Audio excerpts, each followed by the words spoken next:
All right, everybody, how's it going? Oh, Ben's still writing there. All right. I need to get my water. Oh, okay. Get your water. All right, hold on, man. Get your water. It's fine. Hold on. That's running a little behind today. That's he did the little snap and pointed at everybody. That's pretty cool. All right. Shout out to our good friend Radio Doogie. He's listening on the live stream chat. Hey, Doogie, can you hear us fine? Just put a yes or no, and we'll be good. Let us know we're good to go here. All right, your Ben Joravsky show for Friday, December 20th. It's just moments away. But before we get into this, we need to thank the following unions for jumping on board and sponsoring our program. All right, he's back. I was going to read that as slow as possible and wait for Ben to come back, but he's here. All right. Oh, he is feeling it today. We had a debate last night, man. I love debates. Please do not lose that energy halfway through the show, pal. All right, your Ben Joravsky show for Friday, December 20th is just moments away. All right, Doogie can hear us. But before we get into this, we need to thank the following unions for jumping on board and sponsoring this program. First up, it's the International Association of Machinists and Aerospace Workers, Local 126 in District 8, and no, not Aerosmith. The International Brotherhood of Electrical Workers, Local 9, sponsor this program, as well as the International Union of Operating Engineers, Local 150. Giant thank you to those unions for jumping on board and sponsoring this program. And, of course, today's Ben Joravsky show for Friday, December 20th, is brought to you in part by our good friends at the Chicago Federation of Labor. Let's hit him with that song of the day, buddy. Saturday, yeah, in the park, yeah, do 4th of July. The Ben Joravsky show starts now.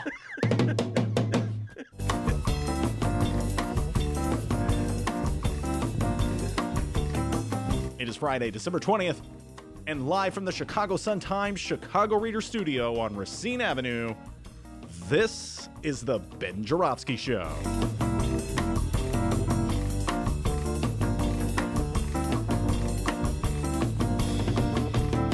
Today on the program, it's another Rummana Rundown with Chicago Sun-Times editor Rummana Hussainn, and we're talking all things last night's debate and impeachment with author and professor David Faris. And now your host, not an author or professor, but one hell of an air organ player, Chicago Reader columnist Ben Joravsky. Yeah, hello everybody, Ben Joravsky here, calling this Wine Cave Friday. And here's why. Great debate last night. You watched the debate, D? Yeah, I watched half of it, and I fell asleep. Okay, so you're not like one of those people that we know who go, I don't watch debates because... No. I'm just too important. Tried my hardest to keep watching, but I fell asleep. Well, you know, there were some moments, okay, some sleepy moments there in the debate. It was a 2.5-hour debate, you know. It was shorter than The Irishman, all right? Did you fall asleep during The Irishman? I'm never watching that movie. Okay, well. Anyway, I did not fall asleep during The Irishman. I had a few sleepy moments during the debate last night, but I love debate. People know this. I love Democratic debates. I've been watching them for years and years and years, and I particularly enjoy this current round because it's really interesting watching the Democrats try to struggle with an ideology that will represent the party. Again, they're the values that the Democratic Party has are best articulated, in my humble opinion, the general values of the Democratic Party, the traditional Democratic party values that go back to the age of Franklin Delano Roosevelt, FDR, are perhaps best articulated by Bernie Sanders. Let's say that, and Elizabeth Warren. I will throw her there as well. And then, you know, the rest of them take bits and pieces, like a smorgasbord. They're like trying it out. I don't want to go too far left because I'll get insulted. I'm worried about, you know, what a swing voter might say, or I'm worried about what, you know, the party donors might say. And so, you know, they try this, they try that. So it's kind of interesting for me, just from, as a longtime Democrat who's always looking for a Democrat to sort of articulate my worldview, to see how they're trying to nuance, isn't that the word they always use? Nuance the situation. So they say just enough to convince an old lefty like me that, yeah, they're on my side, but not too far, because they don't want to alienate the swing voters or the donors, et cetera, and so forth. So I particularly enjoy watching that in a debate time. And I got to say, I'm going to say some things. I thought Amy Klobuchar did very well for herself last night. I thought Amy Klobuchar, she took the attack. She articulated her position, which she didn't run away from. She wasn't one of these people who said, "Well, I really believe everything with Bernie." She said, "No, there's a little bit of a difference with me and the Bernies of the world, but I think I'm more electable than the Bernies of the world, and more practical than the Bernies of the world." And she also went on a tough counterattack on Mayor Pete and some of the other candidates. So I was kind of impressed with her. I continue to enjoy the presence of Andrew Wang. He gets off he's got this ability about, there's just something about him that is, how do I put this? He's self-effacing. He doesn't really promote himself, and yet he sticks to his guns. And he is not a traditional New Deal Democrat. I recognize that. But he has a sense of how the modern economy is really hurting and damaging ordinary Americans. And he articulates that very well in the brief moments that he's given on the stage. And he keeps surviving. That line he had at the end, he goes, "I know what you're thinking. You're wondering, how am I still on stage with them?" And he pointed to all the other more conventional candidates. And so I really appreciate the fact that somebody who's just a little off center, just in terms of his appearance, he doesn't wear the tie, in terms of how he talks, he doesn't talk down to people, and the fact that he never gets off a point. He's always talking about his main program, which is universal benefits for America. So I'm impressed by him. Then we get to Mayor Pete. And I have a confession to make, D, and I struggle with this. I know I'm going to alienate many of my friends of the centrist persuasion, my Dem friends. I don't get the appeal of Mayor Pete. I'm struggling with this, D, okay? All right? I'm really working on this. The guy is #1 in the polls, I think, in Iowa, or very close to #1 or #2. He's doing very well in New Hampshire. You know, when he gives an appearance, the place is packed with people paying top dollar. We'll get into to that with the wine cave thing. And so there's people like him. You know, he's raising a lot of money. Very popular guy. And I'm like, what is the matter with me? There's something wrong with me that I'm not feeling Mayor Pete. You know what I'm saying? It's got to be me. Okay, it can't be everybody. If everybody else loves Mayor Pete, there's something wrong with me. It's kind of this, like my existential struggle without the 90s, where I think I was the only person in the city of Chicago who didn't revere Mayor Richard M. Daley. You know? And I'm like, it's something wrong with me. That's the problem. Everybody else can't be wrong. It's got to be me. And the O's, I still didn't love Mayor Richard M. Daley. Everybody loved him. Most corrupt administration in the city of Chicago. People in Chicago still love the guy. The Mayor Rahm rolls around. Everybody loved Mayor Rahm, D. You know, it's like, can I not just join the party? But here's How what can you not love a guy who rides his bike all the time? I just biked around Lake Michigan. My God. It gives biking a bad name, all right? Mayor Rahm. He biked a lot of miles. I can't remember how many. Nearly 1,000 miles. Oh, yeah, that's right. I forgot it was 1,000. You haven't played that one in a while. I love that one. Throwback. And nobody asked me a question about health care. Nobody talks to you, Mayor Rahm. Somebody sees you. You're so mean. Don't talk to me. Goes into a coffee shop. Somebody goes, oh, hi, Mayor Rahm. Leave me alone. Anyway, Mayor Pete. Mayor Rahm loves Mayor Pete. Mayor Pete and Mayor Rahm kind of remind me of each other. You get that? Take a chill pill, man. Oh, okay. So, you know, he's young.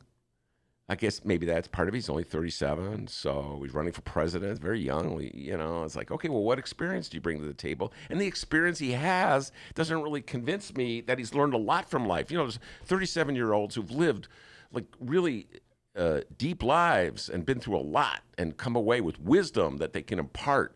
And he doesn't strike me as that kind of guy. He's been the mayor of South Bend for, what is it? He was two-term mayor, 8 years.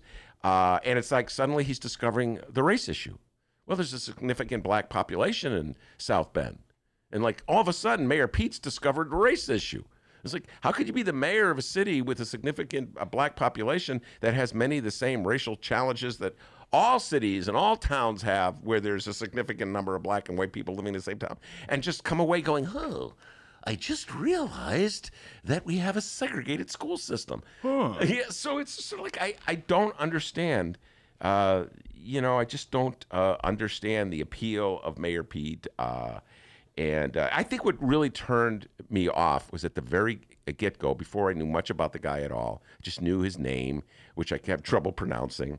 And because my dyslexia kicks in right at some point when I see all those G's at the end. But it was a quote he gave. And I remember I read the quote in the New York Times, D, and I came to the studio that day, and I was talking about one minor quote in the paper, and it had to do with the whole issue of college tuition and should the government step in to help people pay off their college loans and help people get out of debt, young people get out of debt for all the money they borrowed to pay for tuition, and even set aside money so people could go to college for free. And, of course, Bernie Sanders is advocating that. Elizabeth Warren is advocating that. To one degree or another, almost all the Democratic candidates are sort of heading in that direction. It's kind of like Bernie is leading the party on that direction, D, the way he did on health care for all back in 2016. Now, everybody is kind of like heading a little left because Bernie is sort of embarrassing everybody on this particular issue. So anyway, his response, I remember reading it in the papers, like, I forget, this was in the summer, I want to say, D.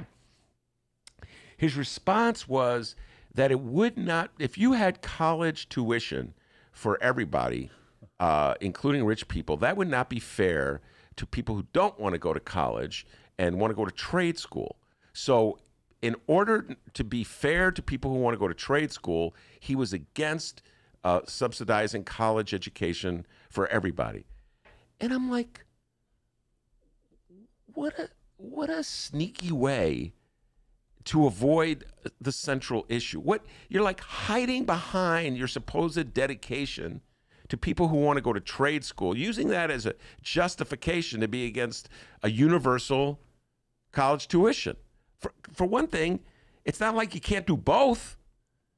You know, it's sort of like the implied point he's making is that I'm not for trade school. I would never advocate for free trade school for people or publicly funding trade school for people, but I'm fairer to those people who want vocational education because I'll also deny college subsidies for people who go to regular four-year colleges. I'm like, why don't you do both? I mean, instead of spending all the money on the military budget, trillions of dollars we spend on military budget, why don't we spend it on something that's useful to people in this country?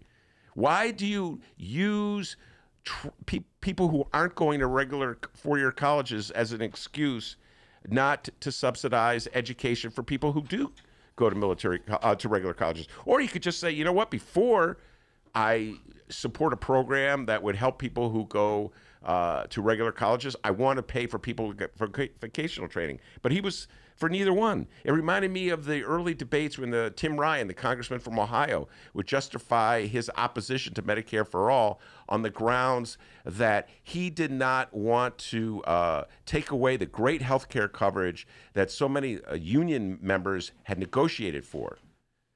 Which is like, wow, you're cloaking your opposition to something that everybody in the country could want and could use and benefit from, including union members, disguising it as protecting unions who've negotiated great health care plans and contracts. It's like you're using one thing to justify another thing that's completely contradictory to it. So I could never understand that. I guess that kind of turned me off on Mayor Pete from the get-go, like using people who go to vocational schools as an excuse for being opposed to education for all, subsidizing education for all, for public education like we do for public grammar schools, et cetera, and so forth. Anyway, last night's debate, one of my favorite parts, it was a really lively moment. Elizabeth Warren went on the attack and revealed that there was this big fundraiser for Mayor Pete at a wine cave in California. Were you aware of that, D? Until that debate? No, I did not know. I didn't even know such a thing existed. Me either. I had to go on the internet and look up wine caves. Yeah. Their caves were long tables, people drinking wine, and people pay a lot of money for it. I know weed basements. I've never heard of wine caves. So anyway, that was a funny moment in the debate. And Mayor Pete, I have to give him credit. He came back hitting hard. I will say this. He's a skillful debater. He's quick on his feet. And he pointed out that he earns less money than anybody else on the stage. He's worth less money than anyone in the stage. And he is not going to apologize for having high-price fundraisers in wine caves. That's what he has to do to raise money, to be competitive.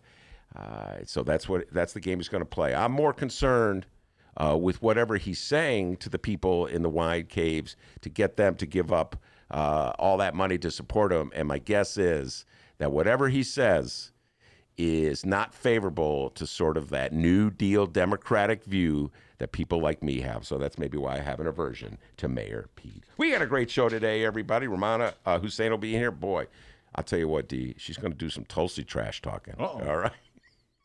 She already told me on the phone she's ready to go. We'll get into that. Tulsi trash talking. Rummana Hussainn. We got a lot to talk about local politics as well as national, but she's already ready. Tulsi takedown happening at 1:30 this afternoon. Keep it tuned right here to the Ben Joravsky Show. Tulsi he went to radio school, ladies and gentlemen. A Tulsi takedown. He's so good with the alliteration. And then I've been waiting for this for a while. David Faris, the Roosevelt University political science professor. Great job booking. Perfect timing. I got to say, we booked him. The impeachment went down on, Wednesday. The debate was last night. He is the one. He's a favorite on this show. He comes in and he articulates the reality that the Democrats will always be at a disadvantage when it comes to electoral politics in this country because they play the game. I don't know. They back away from the fight. They pretend as though there's legitimate bipartisanship, and they don't play the game like Republicans, who are ruthless. All right. So, whenever David comes on the show, he articulates his worldview of how the Democrats have to be more like Republicans if you're going to have any chance to take control of the Senate, or so they can win back the White House and nominate Supreme Court justices and other judges that are a little less conservative than the ones that Donald Trump shoves down our throat. So he always makes these suggestions, and then in the weeks in between his visits, I always ask my guests of the centrist worldview about them, and they always dismiss them. Oh, that's ridiculous. You're going to turn off swing voters in Wisconsin. So it'd be interesting to hear what David Faris has to say and what his views of the debate were and what his views of impeachment are. Can't wait. He'll be here at 2 o'clock. So plenty of political talk ahead of us. But before we do any of that, the pride and joy of Alton, Illinois. Back home, they call him the doctor with the news. Hello. Happy Friday. My name is Dennis. I'm not a doctor. First off, the live stream chat room is on fire this afternoon. What's happening, everybody, on the live stream chat? A lot of Mayor Pete talk happening in the chat room, Ben. They love. See, I'm in trouble now. Oh, it's funny. They love Mayor Pete, man. You would think that, but not surprising at all. None of it is good. It's all bad. Let's find out what's happening here with the live stream chat room. We love you guys. Let's see here. I'm not feeling Mayor Pete, guys. I apologize, well, all right? You know, Johnny Joe's right there with you. He says, I don't get Pete or Biden. Brianna says, trust me, Ben. Don't. All right, you're winning them over. Don't start talking about Biden, okay? Grandpa Joe. Please stop. When you start talking about Biden, this live stream chat just unleashes. We're all in a good mood here, okay? Biden's got that look. He's I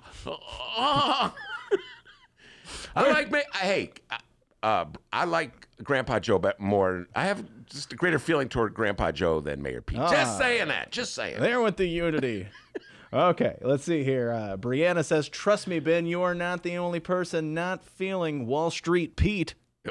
Oh, man, Wall Street Pete. Yep, I'm writing that down. Shout out to our good friend Doogie. Doogie says he reminds him of Bill Clinton, Mayor Pete. He says he had to have studied Bill Clinton's charisma. Absolutely. I actually think he's taking it to another extreme. He's good. He's good on his feet. I got to say that. He's quick on his feet. But I don't get it, man. How could you not be for the universal public education? Don't get that. How could you be a Democrat and not be for that? I don't get it. And to say you're not for it because it would be unfair to people who go to vocational school, I don't get it. So Fast Feet Pete. Okay, let's see here. Oh, that's good. I'm writing it. Ro just simply says, yeah, he seems very pleased with himself. Well, he's a smart guy. Shout out to David. David says, Mayor Pete is Rom with manners. Wow. There is a lot of similarity, as I said, between Mayor Pete and Rom. But yeah, he does have better manners. And it's a primary. You know, those manners will probably go away once that's over, right? If he gets any further. Well, he threw those sharp elbows at Elizabeth Warren. He came back at her pretty strong.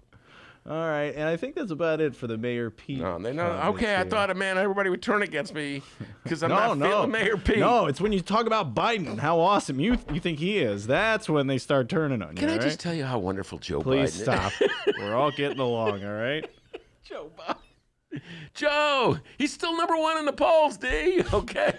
Not our polls, all right? I saw that. He was at 29%. All right, so with that out of the way, let's find out what's happening in Chicago and or Illinois this afternoon. Yes, David Faris is going to be talking last night's debate. Also, we got Samina Mustafa and Letisa Wallace coming in. Should we do it with the live stream again, like we did with Carlos? Carlos? I think we should do that as well. That was popular with Carlos. We may have to do that. The sooner the better. So we'll release we'll live stream Samina and Letisa today. They're going to be talking all things last night's debate. Yeah, and then we have some great bonus episodes.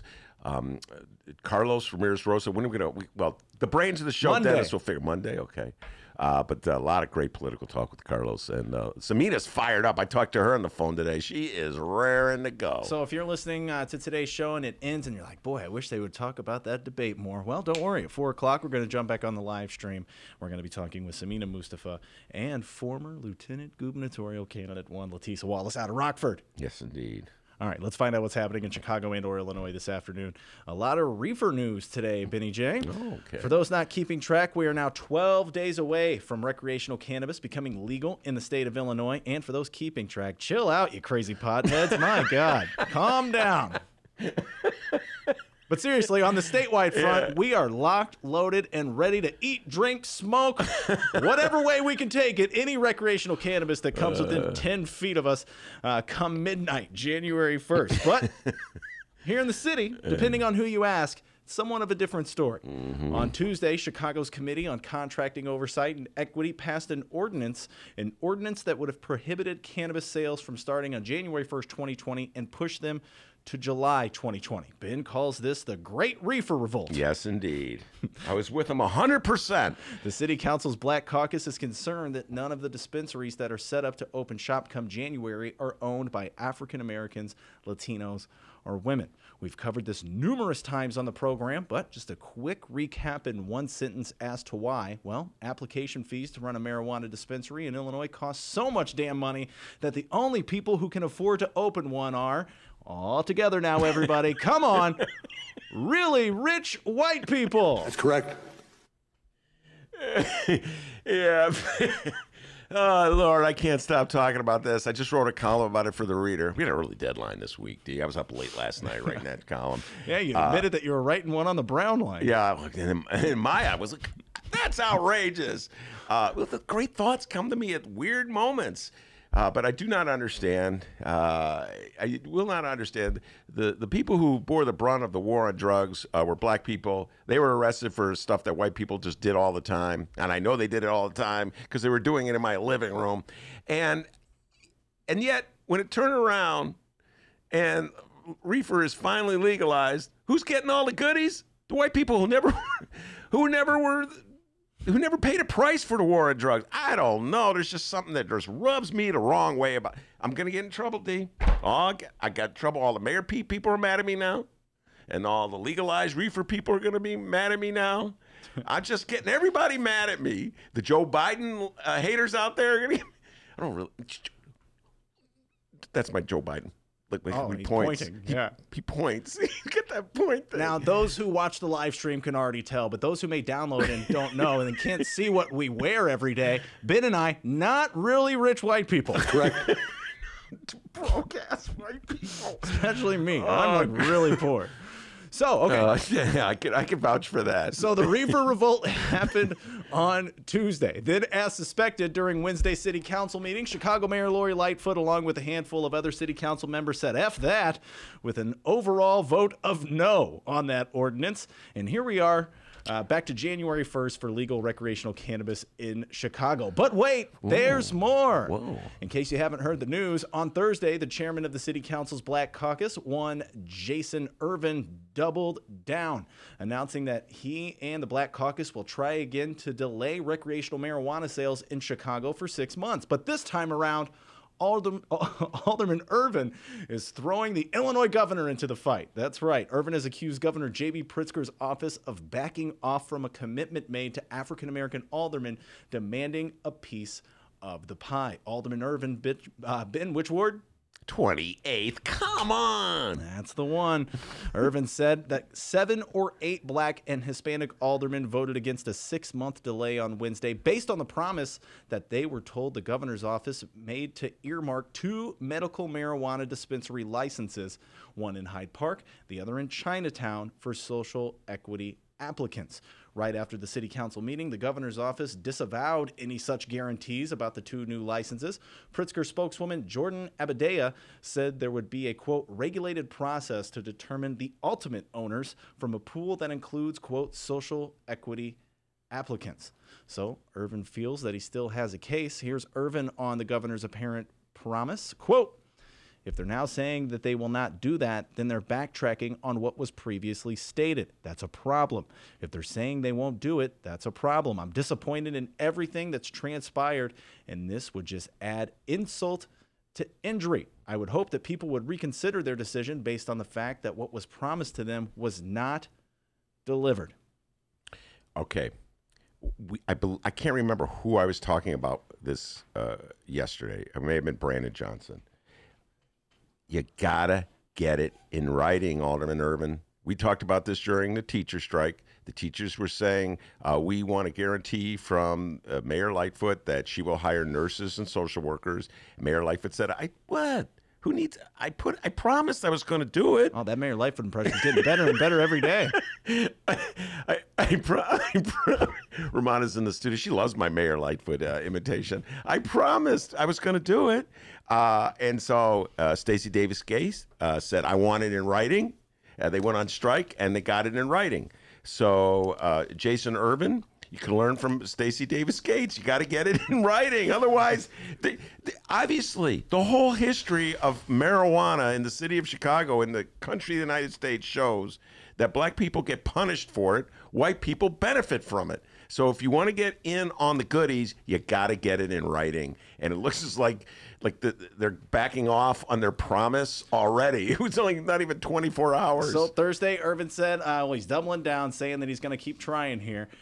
Mayor Lightfoot has since responded, and Ben, the mayor, has done this enough times now that I think we can officially label this a Lori Lightfoot go-to move. Lightfoot belittled the cause and publicly insulted Alderman Irvin. Mayor Lori Lightfoot on Friday likened the chairman of the city council's Black Caucus to a child who doesn't get everything he wants for Christmas and continues to, quote, rail against Santa Claus. Yeah, it's not about the people. It's about Santa Claus and Christmas.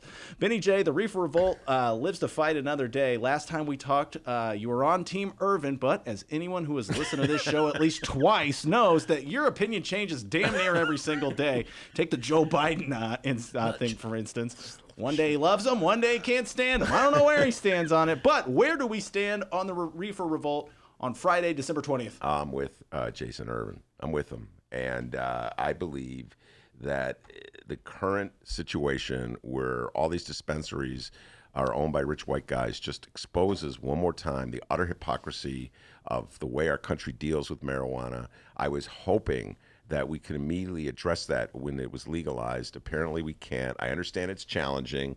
I realize it's not easy. I understand that it's easier for me to say, do these things. I'm just some guy behind a microphone and writing a column. I realize that, but we should have dealt with it before we opened up those dispensaries on January 1st. So I'm with Jason Irvin. And I remember, by the way, here you go. Here's where my great age comes handy. I remember when Mayor Harold Washington took over, and he said, you know what? There's all these lawyers that are making big-time money on bond sales. This is not complicated law. I want to make sure that some black lawyers get in on the goodies too.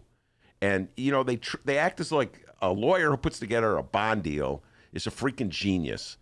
And I got to tell you, I don't believe it's that difficult to do something like that. And you could find black lawyers in the city of Chicago who could handle it. And lo and behold, when Harold Washington put that challenge out, D, guess what? Black lawyers started making money on bond deals. So I think the same thing could be said with reefer owners of dispensaries. Let's see what Rummana. We're gonna force Rummana to take a stand on this one. See what she has to say because she's sitting here and I know she's got some opinions on this. But that's just how I view it. I think it's unfair. And one of the worst parts about the law, the way we handled marijuana for years and years, it was just unfair. Blacks got punished for doing something whites got away with.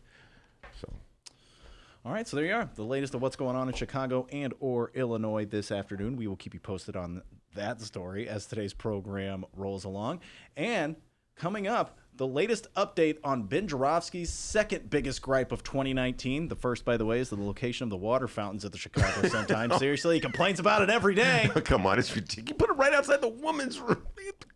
I'm weird. I'm getting water. Rummana knows what I'm talking about. It's Ben's second biggest gripe of 2019. Lincoln Yards. Don't get me started on that. Well, we are going to get you started on that later on in today's program. All right, later but people, on. don't go anywhere because coming up after this short little break, Rummana Hussainn of the Chicago Sun-Times. Tulsi Gate. The Tulsi takedown is going to happen on the Rummana Rundown. Don't go anywhere. It's the Ben Joravsky Show live from the Chicago Sun-Times.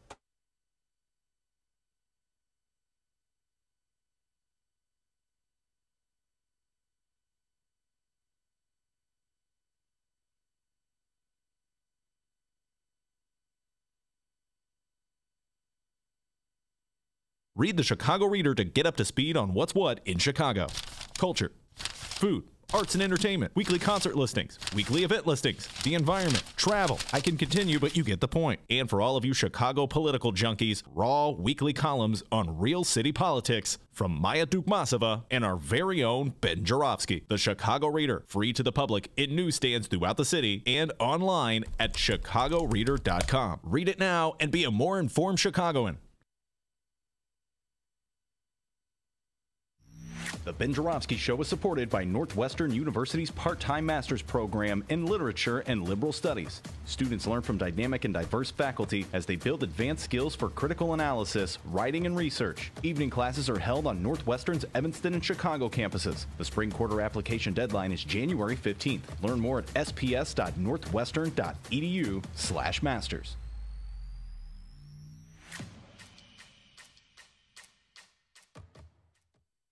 Did you know that 40% of the people in Illinois opt to be cremated? Well, it's true. And Chicagoland Cremation Options honors their wishes by providing cremation services directly to the general public. Chicagoland Cremation Options provides an affordable, ethical, and easy cremation arrangement, whether in person or online. Save thousands and streamline the process by going directly to Chicagoland Cremation Options. It's a family-owned business operated by my good friend Douglas Klein.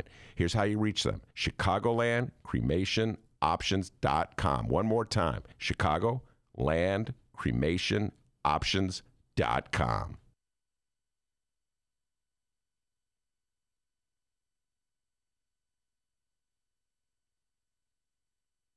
Hey, if you're listening on the download right now, did you know that we live stream this program? It's true. Tuesdays through Fridays, 1 until 3 p.m. Central Time at both Chicago Sun-Times and Chicago Reader websites, as well as the Chicago Sun-Times YouTube channel. So if you're ever hanging around between 1 and 3 p.m. on a weekday, Tuesday through Friday, join us for the Ben Joravsky Show live. You can join the live stream YouTube chat room. Oh, they make fun of Ben. They make fun of Mayor Pete. It's a fantastic time over on that live stream chat. It is a lot of fun. So, hey, if you ever want to check it out, go do it.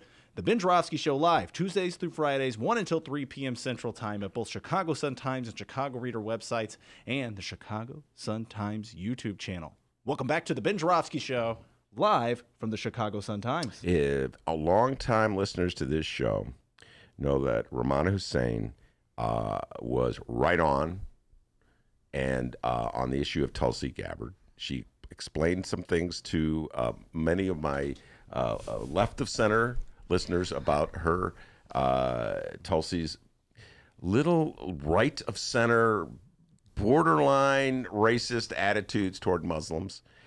And so it was with great delight, I think, that Rummana, when I talked to her today, preparing for the show, was trash talking me big time about Tulsi and that present vote that she took on impeachment, which is one of the wimpiest things I've seen in politics in a long, long time. She had to decide whether she was going to vote yes on impeachment or no on impeachment. And she just said present. I don't know if you've seen the memes. No. That no. They say Tulsi Gabbard for present.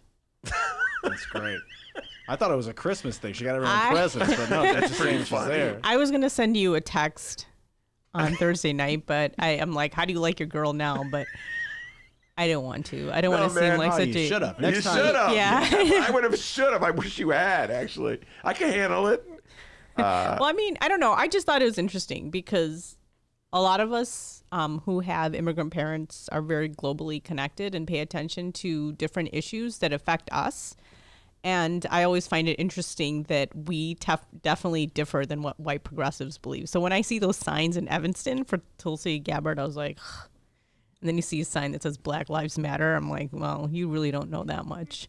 But anyway, it's like there's a lot more to candidates than just a few things. I think there's so many issues going around. And obviously, like there's a lot of issues because of who I am as a Muslim.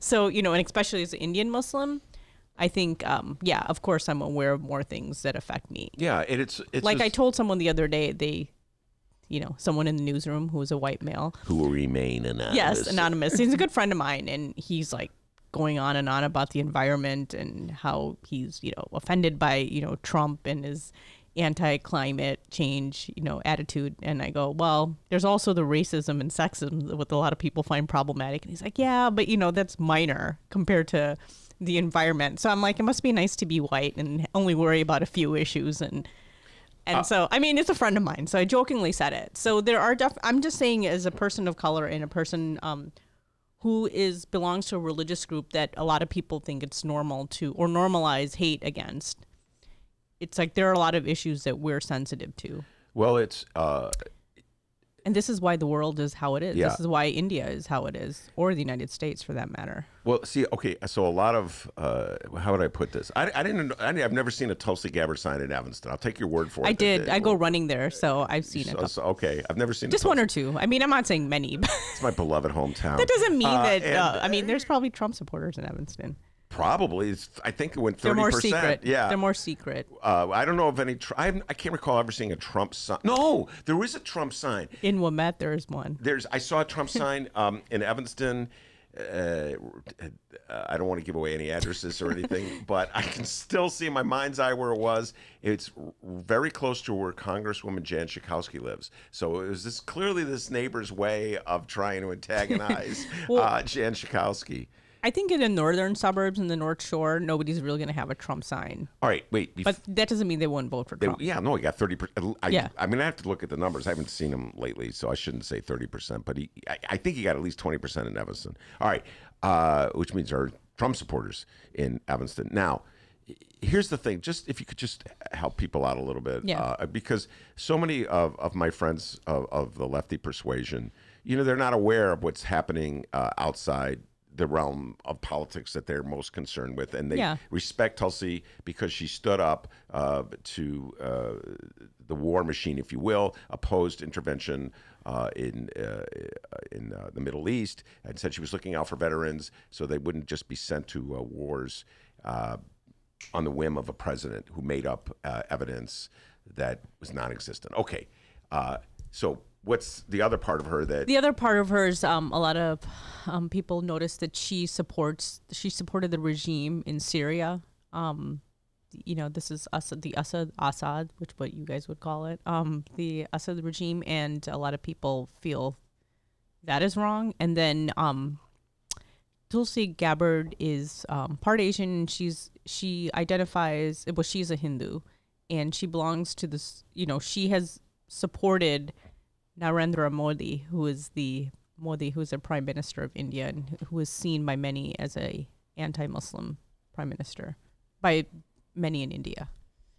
And I don't know if you saw I'm sure you paid attention to the recent protests in India over this act that was passed. It basically recognizes that, refugees that come from other countries, they can become naturalized citizens. Doesn't matter what religion they are, except if they're Muslim. Yeah. So that's just part of the current, ruling party's attitude towards Muslims. And Muslims have been there for centuries. Mm-hmm. But now there's been rhetoric calling Muslim Indians outsiders, telling them that they don't belong there. There's one state in India where they stripped the citizenship of the Indian Muslims who've been there for hundreds of years, because saying that they just came in years ago and they're not real Indians. So they were put in these different camps. So a lot of people feel strongly about what has been going on in India. I've seen it myself, witnessed it myself as an Indian Muslim. And obviously I'm someone who's American, I know a lot of Indian people in India probably think that I shouldn't be weighing in on this, but my family has been there for years. My parents were both born in Bihar, India, which is northeast India, and my parents have been taking me to India since the 70s when I was 3 years old. So I've been there about 9 times. I'm probably going to go there again and take my husband Mick with me. I have to tell him how to practice squatting, because there are squat toilets in India. And my dad is from a really, really small village, so there's no running water. I know what's on the Christmas list, the squatty potty. Yeah. So anyway, I've been going back and forth in India, and I've actually witnessed, I was there when the mosque was destroyed. I don't know if you remember 1992, 93, I was in college. I went to India right after that happened, so there was a lot of tension, and I heard a lot of anti-Muslim rhetoric, and ever since I've gone back, I've always tend to go there right when something crazy happens. I went in 2008, right when that terrorist attack happened. That was at the hands of someone who was Pakistani. And that, there was that inflamed, a lot of hatred towards Muslims again. So I've kind of seen it subtly. Sometimes people don't think there's a Muslim in the midst, and I've heard things said about Muslims, and I have to kind of speak up and say, hey. You spoke up on the show, and you clarified your position on it. Well, I go, technically, I'm just saying what Muslims feel, Indian Muslims feel. But putting aside that tremendous issue, I have to tell you, man, to vote present on impeachment is. What did she? I don't. I'm misunderstanding the logic for her if she wants to be the nominee. For Well, the Democratic obviously Party. she's through with the Democratic Party, so it either means that she's preparing a third party run, independent, or she's getting ready to join the Republican Party or the Trump Party, but it just was very disappointing, and we were having fun with this. Yesterday, Jeff Johnson was in the studio, a longtime political observer, a union man who's watched politics in Chicago and Springfield for years, and we were laughing at what a present vote means in Springfield. Everybody laughs when somebody votes present. They're like, you're not fooling anyone, and Barack Obama. I know Dennis, a huge fan of Barack.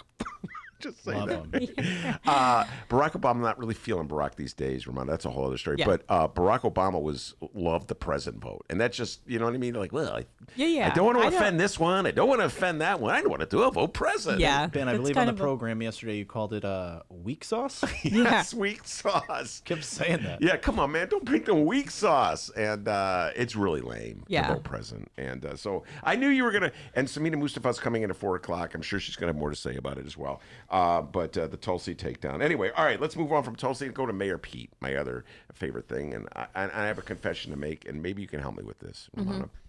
I'm not feeling Mayor Pete, and I have not felt him since I first started reading about his worldview. He's sort of right of center, or right in the middle. So maybe you can help me. What's the appeal of Mayor I don't Pete? know. I can tell you when I talked to Samina Mustafa. This is what she was talking. She was here at the last debates, and she stopped by me, and I go, "Why is Mayor Pete?" I'm just asking as someone who's. I don't pretend to be a political expert. But I'm like, well, what's so special about him? And she's like, white privilege. That's what she told me. I think she said it on the air as well. I go, I just don't get it. I mean, I'm not saying he. We were talking a little bit on the show. I mean, he's a smart guy. He's definitely accomplished, a Rhodes Scholar. He went to Ivy League schools. He's smart, but I am a little confused about the hoopla over him. I don't know. I just find it interesting. Have you, when you listen to him and you read his stuff, do you ever? It doesn't make me jump up. I'm just saying as a voter, but I don't know what it is. I really don't know what it is because Joe Biden is leading the polls. I don't understand that either. But I understand. I understand Joe it. Biden. Yeah, I understand Joe it. But I guess Biden. I don't understand other people. That's what I'm trying to say. And I'm not saying I'm not trying to rip on Joe Biden, but no, that's fine. Listen, you could join our viewers. Most of them are ripping on Joe Biden as we speak. David Faris has entered the room. I just find it interesting. I don't know. Do you? And he's been seen. Because people once in a while talk about his, the police department in Indianapolis and it's South Bend. Oh, South Bend. Sorry. We talk about that on the show a lot. Henry Davis has been on our show at least 3 times. He's a councilman from South Bend, Indiana. Has a whole different view of Mayor Pete, and I urge everybody, not now, but over the weekend perhaps, to listen to those Henry Davis interviews that we've been doing. I think I've had 3 of them, D, right? Am I correct? Yeah, what was said? I'm curious. Well, he talks about Henry Davis ran against Mayor Pete in 2015 for mayor, and they're roughly the same age. One is white, one is black. And Henry Davis talks about the reality, some of the same challenges, put it as euphemistically as I can, between the white police department of South Bend and black people that in South Bend that we have here in the city of Chicago for years and years and years. And in his opinion, Mayor Pete has done absolutely nothing to deal with those challenges. And this is the point I was making earlier in the show. The fact that he is young is problematic to a lot of voters because they wonder how much experience he has. My attitude is, if you've lived a lifetime, you could, at age 35 or 37, people can have some real life experiences that prepares them to lead the world. And when I see a guy being mayor of a town that has a sizable black population in it, and is just now acting as though he just woke up and learned that there's segregation in the world as a way to avoiding the issues he avoided when he was mayor of the city, I'm not impressed by that. And so but that's my attitude. I don't take his age as. I don't look at his age and think, oh, because he's young. But I agree with you. Like, how can you just wake up one day and go, oh, there's racism? or just systematic racism. I agree. But I'm not going to say he's not accomplished. I'm just interested. I don't think he's going to get he's not going to be the candidate for Democrats, but he's definitely higher up than a lot of people were. And like a lot of people were saying Kamala Harris was a cop. I'm like, why not say that to him? To Mayor Pete? Yeah. I'm just saying, because a lot of people probably think, Well, we've had this debate on this show with many, the whole issue of the accusation of cop.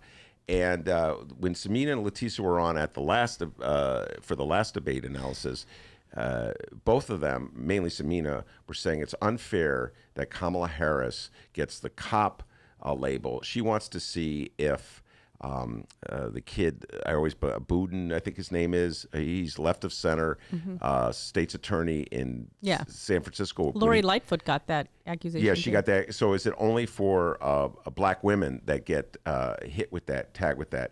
And so I raised that with many of my guests, and I can't remember which guest came back strong right at me and said the problem with Kamala Harris is that she was positioned herself on the right on criminal justice issues. So that's how she earned the. If she had positioned herself on the left, let's say, then they wouldn't call her a cop. So she earned that label. And when that person came back at me like that, you know what I said? Oh, you got a good point there. I really didn't know what to say, So we'll see if that kid in San Francisco gets called a cop. All right.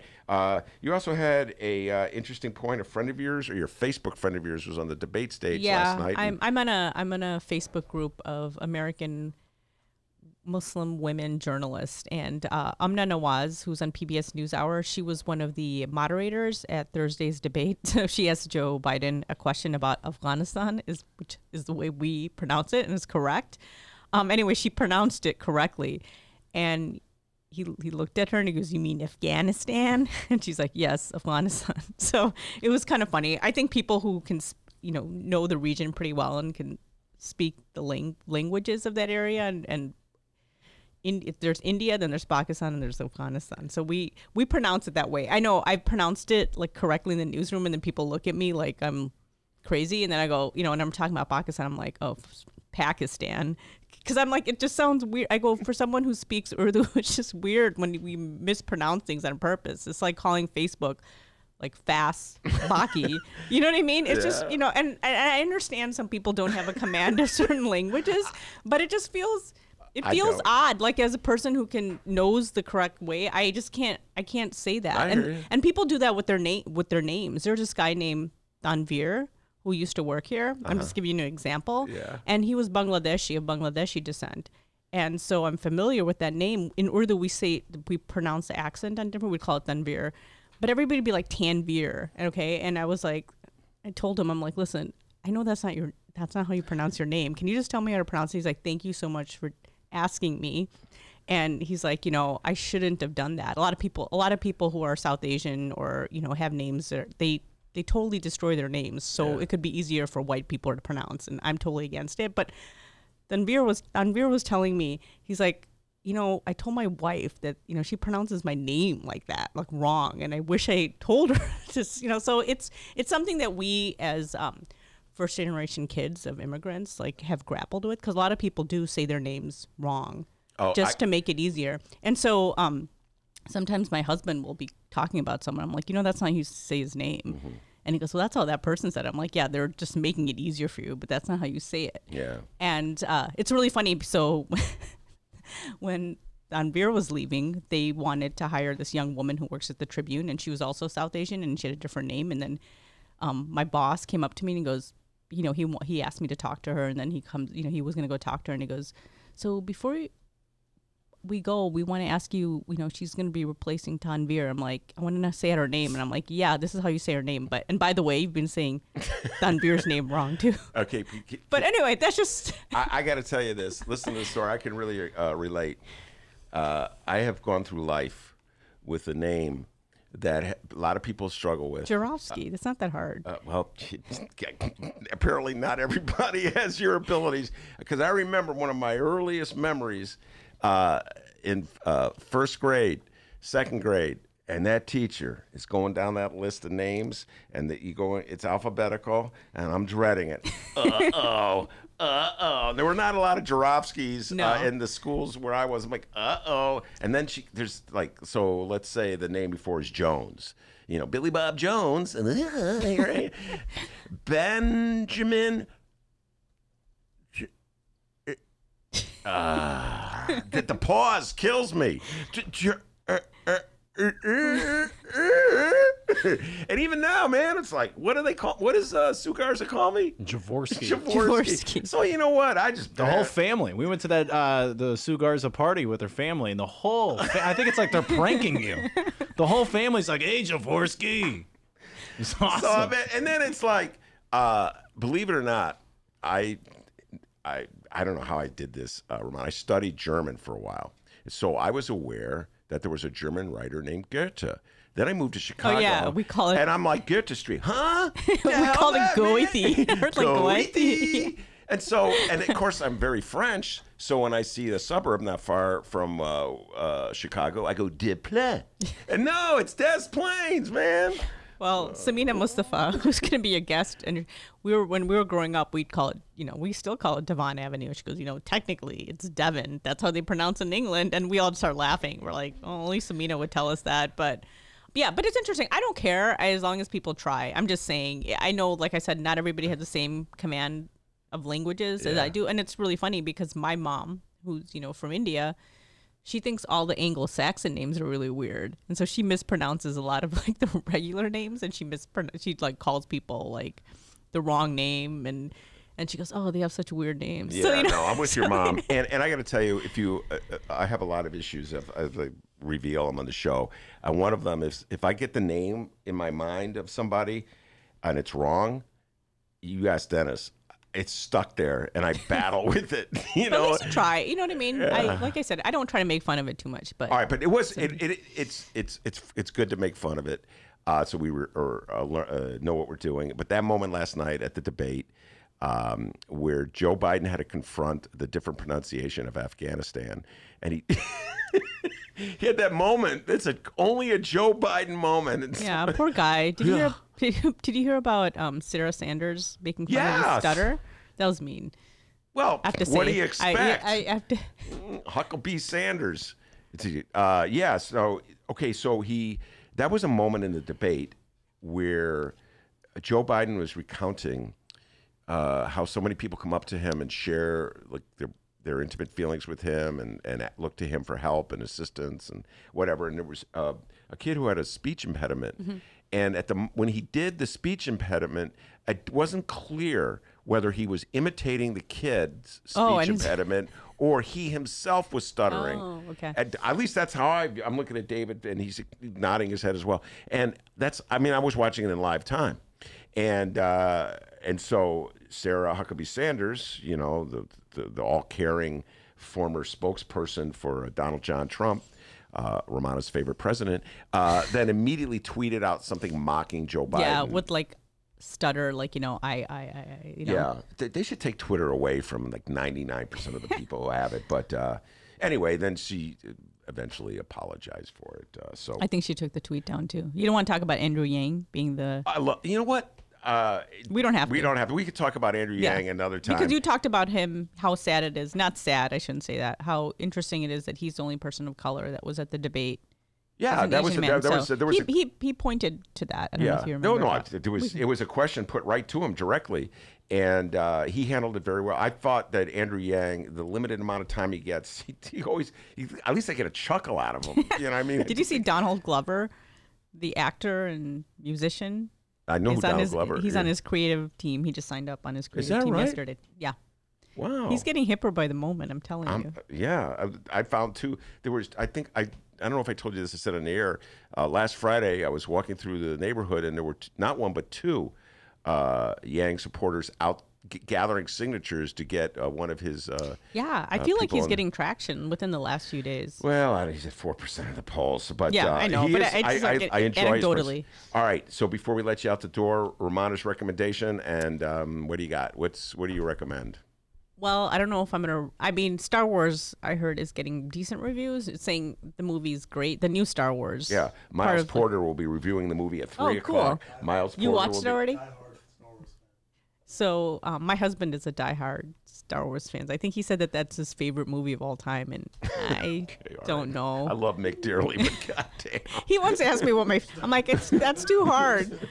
Yeah, he got offended once when I said Han Solo was cooler than Luke Skywalker because he identifies as Luke Skywalker and I'm like, oh. And he got mad when I said Mark Hamill looked old in that last movie. He's like, it's called aging, and I'm like, I'm just saying it looks old.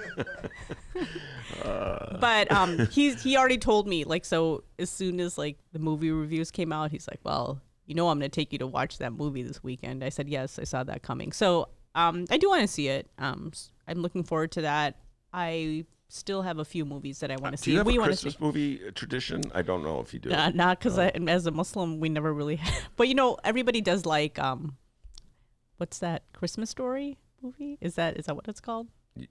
Is it called A Christmas Story? I don't know. Yeah, we have the kid. You're gonna shoot your eye out. I love that movie. I only saw bits and pieces. No. I'm saying, do you go to a movie on Christmas Day as a tradition? You know what? One year, my dad, just because we don't celebrate Christmas, my dad took us to see Rocky one day. We would do things. So I remember that was the one with the Russian guy, the Ivan Drago. It was Rocky 3. I'm looking at David Faris, like he would know. I remember going. I clearly remember going to the movies. 4. It was Rocky 4. That was 4. Because I remember watching it. I was like in junior high, and I was like, "Oh my god, this is such propaganda." But anyway, I don't know if we do sometimes. With mixed family does sometimes. Sometimes they don't, and so every year we go. We're going to see Bombshell. I think it's cool. Yeah, I have mixed feelings about that. Why? I do want to see it, but it's like, do I really want to see a movie about Fox? I was talking to Mick about this. I know a lot of people feel torn, like. Okay, they're definitely victims, all these women, but I don't know. To a lot of people, it's like, God, you're working for Fox News. So a lot of people have been saying like, oh God. But I think Charlize Theron, they really made her look like Megyn Kelly. Yeah, and it looks pretty good. I want to see it. I do want to see it. And Uncut Gems, that's at the top of my list too. Yeah. So you don't want to talk about The Farewell? And that's what I was going to close with. Finally got around. We talked about going to see The Farewell in August, I think it was, or July, and for one reason or another, I missed it, and they pulled it. It wasn't in the screens long enough, so I finally got it. I rented it from Netflix. Man, is that a good movie? I was crying like a baby in that movie, and it's one of my 5 favorite movies of the year. It's so moving. I thought it was really good, and I thought Awkwafina did a really good job. She was playing against her type. Although she had that one point. What she did, okay, so let me just help people out a little bit so they don't know it. Awkwafina plays a woman who was born in China but moved to America at a very early age. So essentially she's American. And she lives in New York. And she's a struggling writer and trying to get a foothold and really having a hard time of it. But she still has a strong affinity and connection to her Chinese grandmother who lives back in China. And they talk on the phone all the time. And so what Awkwafina portrays is something very real, and I can understand because I've seen it with my own kids. They have like an identity that they have in their real world, or not their real, I should take that, in their world with their friends and in their particular environment. And then they have their connection with their grandmother who's 50 years older, another generation, but they can connect with her. And when they do that, they do it with a way of respect. To show just respect for an older person. And so, so she's playing against type when she's with her grandmother. But if you remember that scene early in the movie, you get a little sense of the real Awkwafina. When she's walking down the street, she's talking to her grandmother, and she sees the lady. I don't know, you saw the movie long ago. Which one she asking for a signature? Yeah. She goes, I did, and she's just like, all of a sudden, for 1 second, she's, rapper Awkwafina, and then she's back to being, yes, grandmother. A great flick. Yeah, and it's based on a real life story. I know it is, and they did an NPR story. Yes.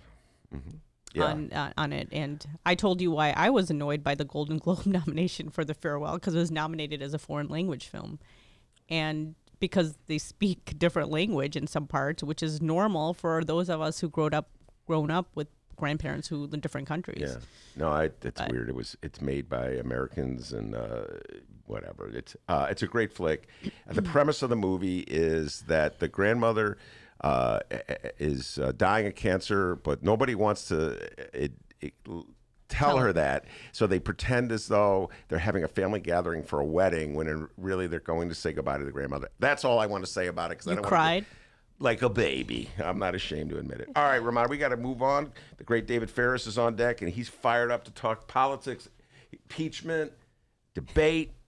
He's got to answer all these people coming to this studio all week long, trashing him and trashing his views. Can't wait to hear what he has to say. I'll see you next week. You're one of the few people who'll still be around next week, right? Yep. All right, cool. Thank you so much, Rummana. Okay, no problem. David Faris, Have a coming good on holiday. next. Happy Hanukkah. Happy Hanukkah. Merry Christmas. Happy everything. Take care. We'll be right back with David Faris. Hey, everybody. What you're about to hear are the piano stylings of Jeff Manuel. Man, listen to Jeff go. Jeff Manuel has been playing piano around Chicago for years. He's played for conventions, for celebrities, played in basement bars with blues bands. He's played at prestigious social clubs, fine restaurants, and in the intimacy of private homes. Book Jeff Manuel at jeffemanuelpianist.com. Don't worry, I'll spell his name at the end of this commercial. You know what Chicago Magazine said? They said that Jeff Manuel is, quote, as comfortable with Chopin as he is with Cole Porter. He's excellent and his performance is joyous. He offers an elegant stream of compositions and interpretations that entertains the mind but won't hurt the ears. To hear more of Jeff Manuel's work and to book Jeff for your next event, go to jeffmanuelpianist.com. I'm going to spell it out for you, people. J-E-F-F. M as in Mary, A, N as in Nancy, UELPIANIST.com. Take it away, Jeff Manuel.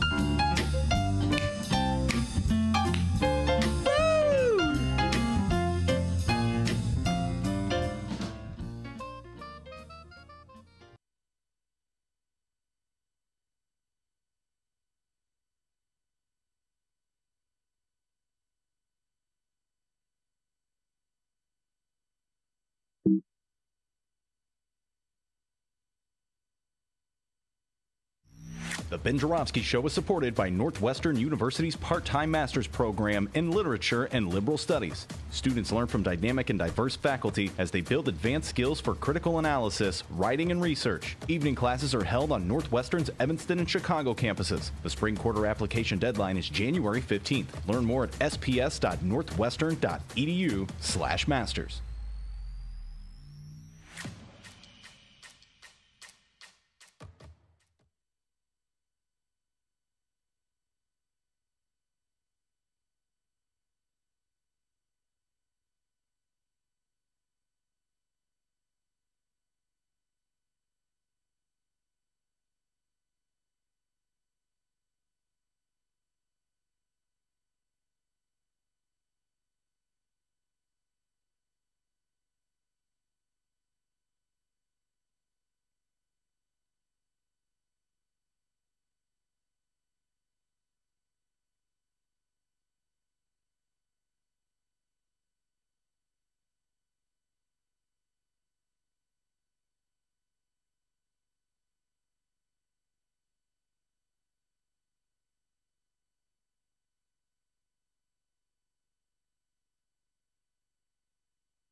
All right, everybody, hour number 2 of your Ben Joravsky Show for Friday, December 20th. Forgot what month it was there for a minute. Friday, December 20th is just moments away. But before we get into this, we need to thank the following unions once again for sponsoring our program. First up, it's the International Association of Machinists and Aerospace Workers, Local 126 and District 8.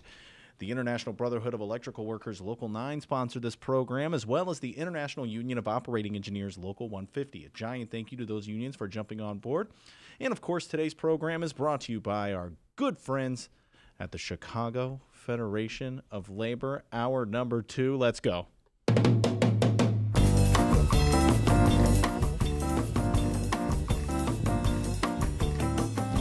It is Friday, December 20th, and live from the Chicago Sun-Times Chicago Reader Studio on Racine Avenue, this is the Ben Joravsky Show.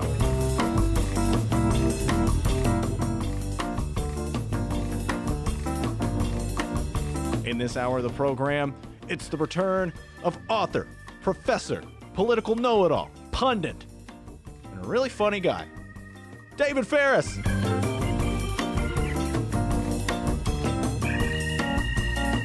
And now your host, movie junkie, political junkie, lover of the Chicago Bulls, and avocado and cheese sandwiches, Chicago Reader columnist Ben Joravsky. David Faris has quickly become one of our most popular guests. He's a Roosevelt University political science professor. He wrote, "It's time to fight dirty. Democrats, wake up. Stop being wimps and letting the Republicans roll over and take your lunch money." He's got a lot of provocative views on how the Democrats have allowed the Republicans to intimidate them. I happen to agree with him about 100% of the time, but many of my friends of the centrist persuasion disagree with him, and they've been coming on the show, and I always trot out David Faris ideas to them and get the response, and now he's in the studio, so I'm going to trot out their responses to him. I get his thoughts, and then we'll get into impeachment, we'll get into last night's debate, all that good stuff that David Faris junkies are waiting for. But before we do that, D, you got an update for me? Absolutely, I do. First off, live stream chat. Weigh in. What'd you think of last night's debate? What do you think of the impeachment? David Faris is here. We'll weigh in with your thoughts on that as well as the conversation goes on. But people, before we roll out of here for the weekend, our host, Ben Joravsky, will be weighing in on the latest Lincoln Yards update from Chicago Business Magazine.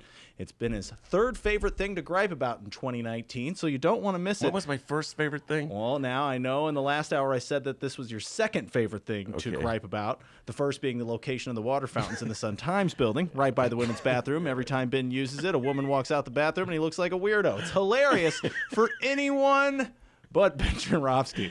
But Ben, I forgot all about your second gripe. Which was? Yeah, it's all the anger that comes across your face anytime a person says something bad about Nancy Pelosi. He loves Nancy Pelosi, guys.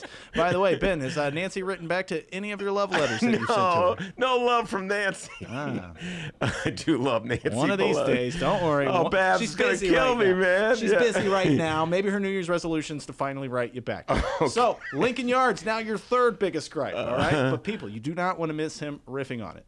But until then, like I said, we got David Faris talking last night's debate and impeachment, and we have to read our latest new law coming in 2020. Yes, thanks to WTTW Chicago, we are now aware of at least 20 of the 250 new laws coming to Illinois. J.B. Pritzker, very busy guy in 2019. And all throughout the holiday season, it's our holiday segment special. We're going to be reading them. It's time for our latest new law. Let's find out what it is. We're calling it the 20 new laws of 2020. That's correct. Robert Mueller. Got the sleigh bells. Okay. Makes it holiday. It makes it festive. You know what I mean? I feel very festive. All right. The following comes from WTTW. This is a fantastic. I'm going to post this on our Facebook page, by the way, listing all of these laws. Let's see here. This law is about gender-neutral restrooms. Oh. Single occupancy public restrooms can no longer indicate use by a specific gender. Instead, SB 556 requires that they are identified for all gender use and have a sign that says simply restroom. Making single occupancy restrooms gender neutral is inclusive, I can read, but it also just makes sense, said Senator Melinda Bush, the bill's chief sponsor, in a statement. She goes on to say that this measure will also help cut down on bathroom lines and just make life easier in general. Yeah, I weighed in on. I talked about this a little bit. I view the world. I got a everybody knows this, of the older persuasion. So all this stuff is kind of new to me. And when I was visiting my daughters in California, they're way ahead of us in this. David Faris, we were at a movie, and I went to use the washroom, and there was a sign that said urinals to the left and stalls to the right. I didn't know what. Like, I'd never seen stuff like that. And when I went to the stall part to wash my hands, there were women and men. And I'm like, dang, I'm not in Kansas anymore. Is there a water fountain by it?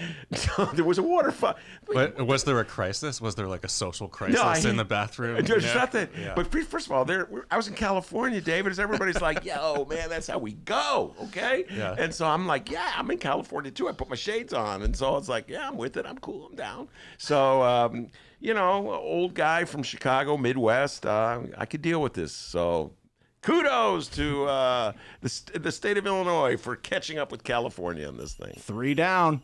17 more to go. Okay. It's the 20 new laws of 2020 all this holiday season on the Ben Joravsky Show. All right. Thank you very much. All right, David Faris. And let's get down to business, as Bob Diber says.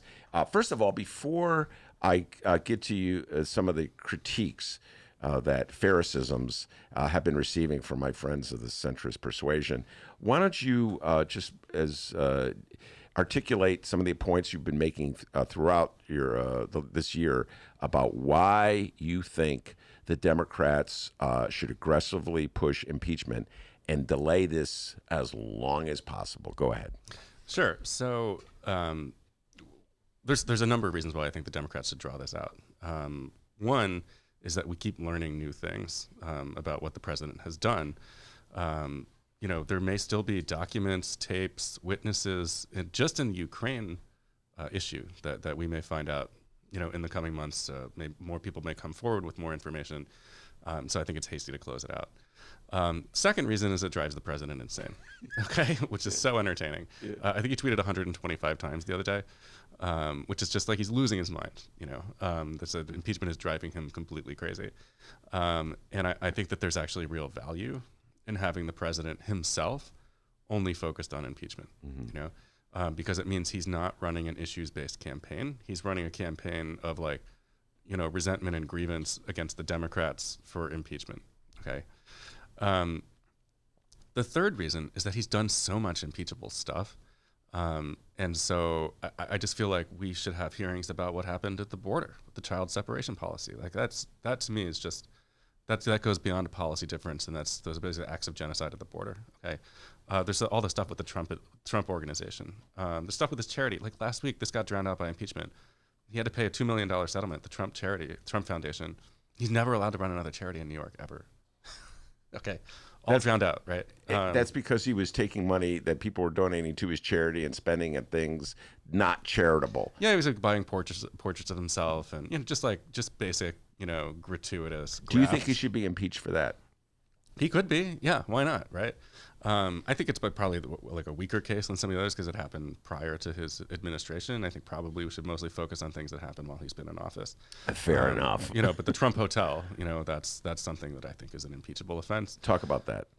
He owns a hotel in D.C., and like Saudis are coming in and paying $500 a room a night in his hotel. It's enriching the Trump organization.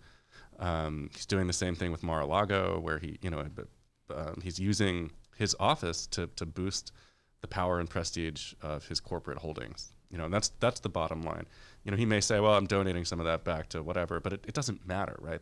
What matters is the president of the United States has a series of corporate interests on the side that he's very clearly using his office to promote the brand of those entities. Now, and I just think that's outrageous. Now, let's just pause for a moment and take those 2 points that you just raised. And I hope my friends of the centrist persuasion are listening. He, quote unquote, these are my words, stole $2 million from his charity. People donated the money to the charity, so it would go to veterans, I want to say. He ended up using it for political purposes or buying a portrait, okay?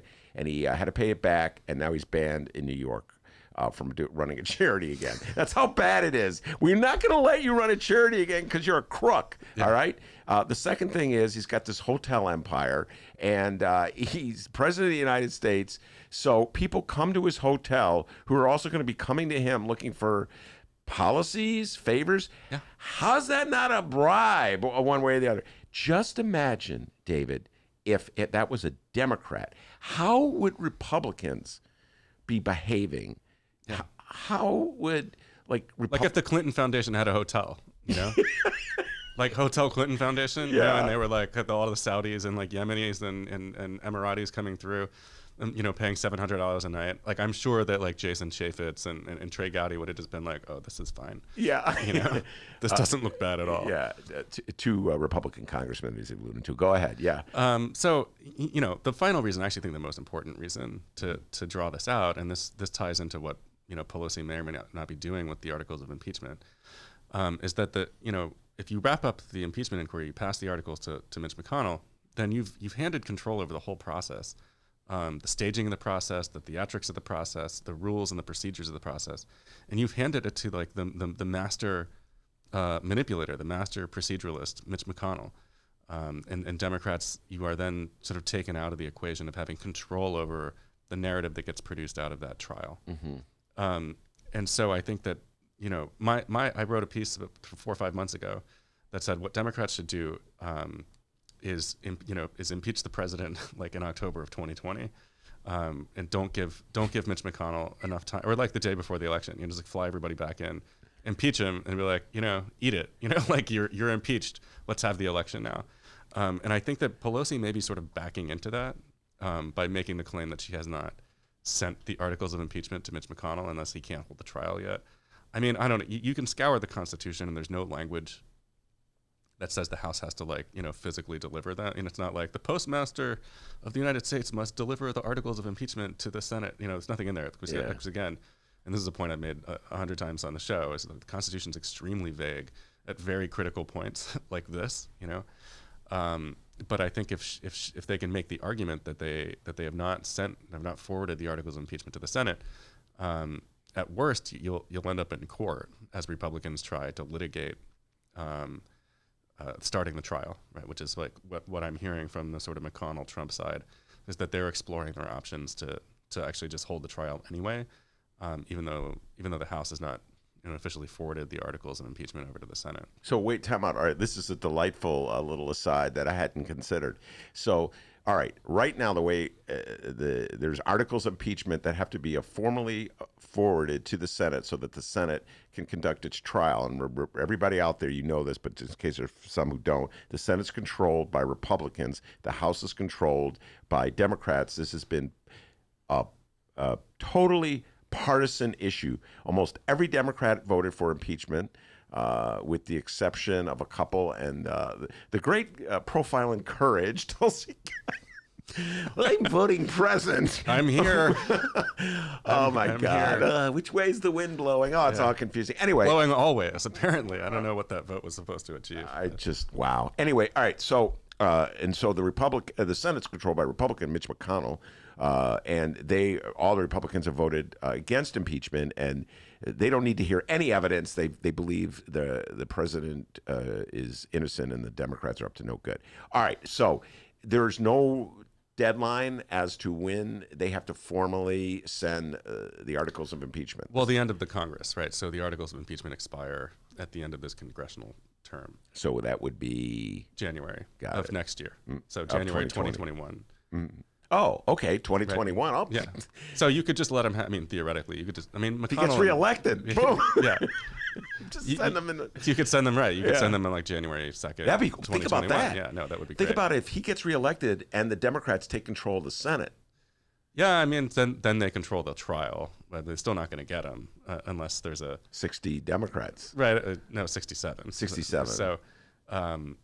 We would need like a massive Democratic wave in the Senate, but Trump is reelected. It's not going to happen. Okay. It's a fun thought experiment, right? But it's definitely not going to happen. Anything can happen. Anything can happen. Yeah.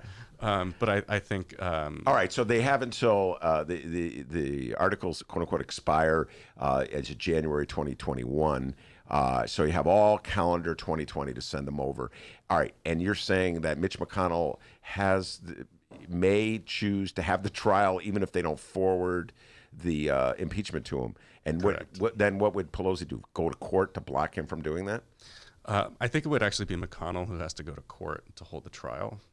But again, we're in a real constitutional gray area here in the sense that, McConnell could hold a trial in the Senate and nobody's going to stop him. Democrats could say this is not correct, and they wouldn't send their House managers over to be part of the trial. Ultimately, some of this could come up. This may end up in the lap of John Roberts, who would be presiding over the trial anyway. And all this jockeying over, can Democrats use the Senate trial to force like Mulvaney and Rick Perry to testify, because Roberts might rule in their favor and say and compel these people to testify, but Republicans could also overrule John Roberts with a simple majority vote. And does McConnell does he have 51 votes to overrule Robert? So there's all this like. Well, time out. Wouldn't these matters? I've been thinking about this. Wouldn't these matters be resolved beforehand? Follow me on this. So the Democrats could say we are calling as a witness White House aides, Bolton, any of them, right? And Trump will say, no, I'm not going to bring them.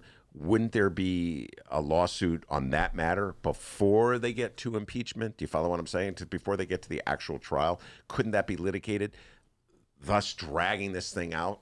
It could be litigated. I don't know how quickly it would be resolved, because before the Senate trial starts, Roberts is not actually presiding over anything until it starts, and so it would be like ordinary litigation that could take a long time to shake out.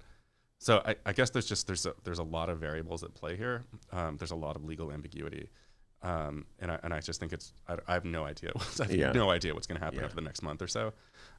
What I do know is if you think about how these Republicans would be handling this trial, the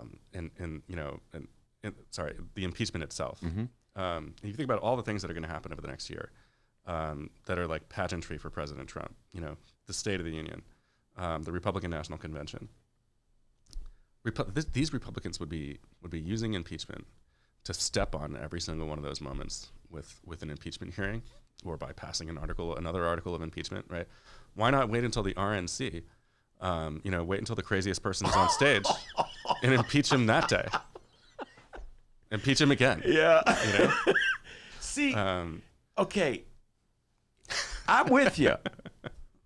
You're preaching to the choir. Yeah, but Democrats are afraid of their own shadows. They're like, well, Colin Peterson's going to lose if we do that. Colin Peterson's in this like Trump plus 30 district in Minnesota. And I'm like, you know what? Probably Colin Peterson's going to lose anyway.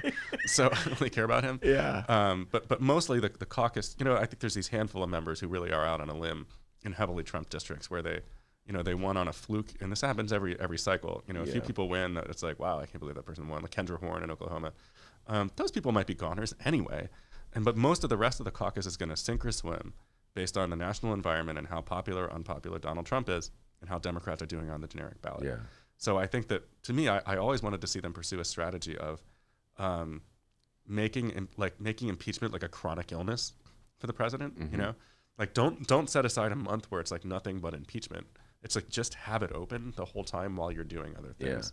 I think that would afford them maximum leverage to interrupt the president's mojo on a variety of things, drive him crazy at key moments, and then pass some articles of impeachment very close to the election. Let's just pause for a moment, and I'm going to take a tangent within a tangent. I made a note to myself to come back, but you talk about vulnerable Democrats in quote-unquote swing districts that went Democrat in 2018, but will probably go back Republican. There's a good chance they go back Republican. We saw this happen in 2006. By 2010, the Republicans had taken back almost every district that the Democrats had won. The reason for that is that the maps are drawn in a way to, this is another David Faris, we moved away from apportionment, the way we draw maps, are gerrymandered to favor Republicans. This is another sign of wimpy Democrats. You will find Democrats in the state of Illinois who will sign on to the Fair Map program, which would take away map drawing ability from Michael Madigan, who's the chairman of the Democratic Party.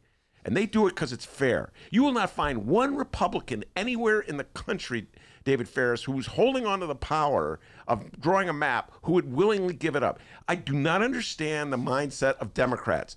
It's like they think the game's legit. The game's not legit. The other side doesn't play by your rules. But we need fair maps in Illinois, Ben, because Michael Madigan has too much power. I'd rather have Michael Madigan have the power than Bruce Rauner. Democrats? I mean, as long as we're in a world where we know that unfair maps are going to get drawn in 10 or 15 Republican states, I don't think Illinois Democrats are going to give up that power. I mean, certainly hope so. I mean, I'm in favor of fair maps, obviously, right? But I mean, I'm in favor of a whole other set of reforms that would make this whole debate, redundant anyway, which is, ranked choice voting, and you have larger districts, and then suddenly there's no more gerrymandering, and we don't ever have to have this conversation again. Yeah. But yeah, I mean, Democrats are, I think that they operate constantly on a fear of what will happen to their 30 most vulnerable members, and Republicans operate constantly on what will please their primary voters, and they don't care about their 30 most vulnerable members at all. And if you look at the last 20 years of history, which of those strategies has really paid off in the end? And so I think Democrats do what you think is right, do what will make Trump's reelection the least likely possibility. If you get polling data that says 70% of Americans want it all wrapped up, and if you keep doing it, they're going to vote for Republicans. Like, okay, fine. I have not seen any data like that, right? I've not seen any data that suggests that the public is so repulsed by all of this that they just want it to be over. In fact, I mean, and I've said this in like 5 columns this month. Yeah. 50% of the country wants the president removed from office, right? And I think back to last night's debate. Remember when, I don't know who asked the question, but they were like, why, they asked all the candidates, like, why don't more Americans favor impeachment? No, it's like, the opening question, yeah. What would you do to make more Americans favor impeachment? And I'm like, flip that on its head, man. Like, why can't the president convince 50% of the country that he should not be removed from office? Yeah. Right. And so it's all about that framing, and it's a way that Democrats are just afraid to say the sharpest thing. And it's like, I would love for somebody to have responded to that by saying, like, I actually think that a majority of the country thinking the president should be impeached that's the number that we wanted. Yeah. Right. Like, that's the number that says that the country has turned against you. Well, resign. That's a good point about that opening question. I was really disappointed with the response to that opening question. And it seemed as though pretty much every Democrat on the stage, except I think Amy Klobuchar, I want to say it was her. Things are muddled in my mind. She gave a very lawyer-like, precise reason why Donald Trump should be removed from office for all the crimes that he did. Mm-hmm. But all the others were like evading it. They ducked and dodged it. It is as though they bought in to the notion that Democrats, God, they let Trump lead them, David. Democrats look unfair by impeaching Donald Trump. And so Democrats are just bending over backwards to look as though, no, we're not partisan. We're playing it by the book, and they got to be somber. And Nancy Pelosi, she wore the black, and the whole thing. Like, this is a very serious moment. It's not frivolous. Meanwhile, Trump is making a carnival out of it. Yeah. I mean, like, meanwhile, Republicans in the House are like, putting on a burlesque show about Ukraine and Burisma, and just ridiculous. They went in there like, and they were like, they want the president to tweet at them praise, like, Jim Jordan did a great job today. Good job, Jim Jordan. And that's like that's their motivation, is they want to make it look as ugly and ridiculous as possible. So the governing principle of the Democrats, I think, is this, and I'll see what your response is that all the David Farises and the Ben Joravskys of the world who want Donald Trump impeached are going to vote for the Democrats regardless. What we're worried about are people in swing districts, and this is what my centrist friends come when they come in here, who aren't really paying attention, and they have a general attitude about the impeachment proceedings along the lines of, I don't understand why everybody just doesn't get along and get down business and do things for the country as opposed to playing partisan politics. And so their attitude is, we want this off the stage as soon as we can so we can concentrate on, that's just so funny, healthcare. That's what's going to get us elected in this next election, because that worked in 2018. So what's your response to that? I mean, I don't think you can run the same election twice, particularly because Obamacare is not sort of under the same level of threat that it was heading into the 2018 midterms. In other words, Democrats have the House, right? And so you have to make this very complicated argument about what would happen if Republicans took unified control of government in D.C. What would happen to Obamacare? And that's kind of the ground they fought on in 2016, and I don't think it worked very well. Well, actually, the Obamacare is under a severe threat with there's the judicial rulings. The Fifth Circuit, right? Yeah. But it's not going to end up on. I don't think the Supreme Court is going to rule on this before the election, and so I don't think. I don't think they have. I think that Roberts will still vote to uphold the ACA. But the real threat is like Republicans win again, Ginsburg dies, and then you have another vote to repeal the Affordable Care Act. The Affordable Care Act goes away. And then Republicans are free to unleash some Heritage Foundation plan for I got to shop around for my cardiologist or whatever they think it is. Like they're going to gamify it. Some stupid libertarian idea about what healthcare should be, as if it's not libertarian enough out there. Yeah, it's a jungle out there. Having just paid a $60 copay to have a doctor's visit, So I just think it's actually a little bit of a tougher argument to make this time around, right? Because Democrats do have a share of power in D.C. Healthcare is not really under threat today. Yeah. In a way that you can sort of rile people up, like this is what they're about to do to pre-existing conditions. Mm-hmm. I just think it's a little bit tougher of a needle to thread this time around. Well, the other underlying assumption with my friends of the centrist persuasion, follow me on this.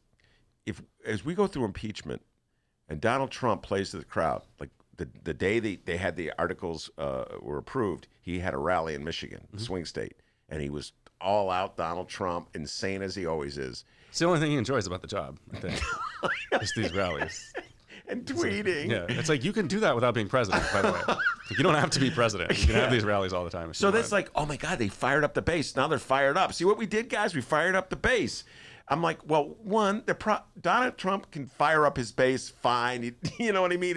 He doesn't need you with impeachment. That they're going to get. And secondly, you ever think that it fires up your base? Remember your base? You forget your base. You have a base. You have a base. Yeah. We need them to turn out too. Need them to turn out. Democrats forget their base. They always take it for granted, David. I mean, Republicans are going to find something to get outraged about before the election. Yeah. And the base is fired up.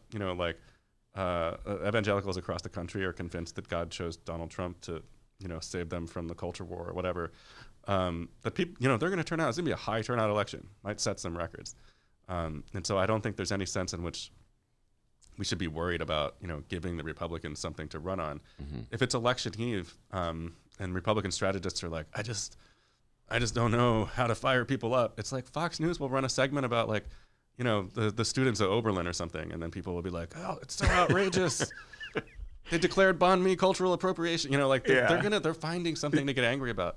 They'll just go to a random campus somewhere in America and then they look what the college Democrats are doing, and they'll fire up 100 million people about it. I mean, that's just the way it's going to work. So, again, I think proceeding on this from fear about what will fire up Trump's voters, I think is deeply mistaken. I think those centrists and your friends of the centrist persuasion, as you call them, would probably be like, well, the Kavanaugh hearings really fired up Republicans, and then they held those Senate seats. And it's like, I don't think so.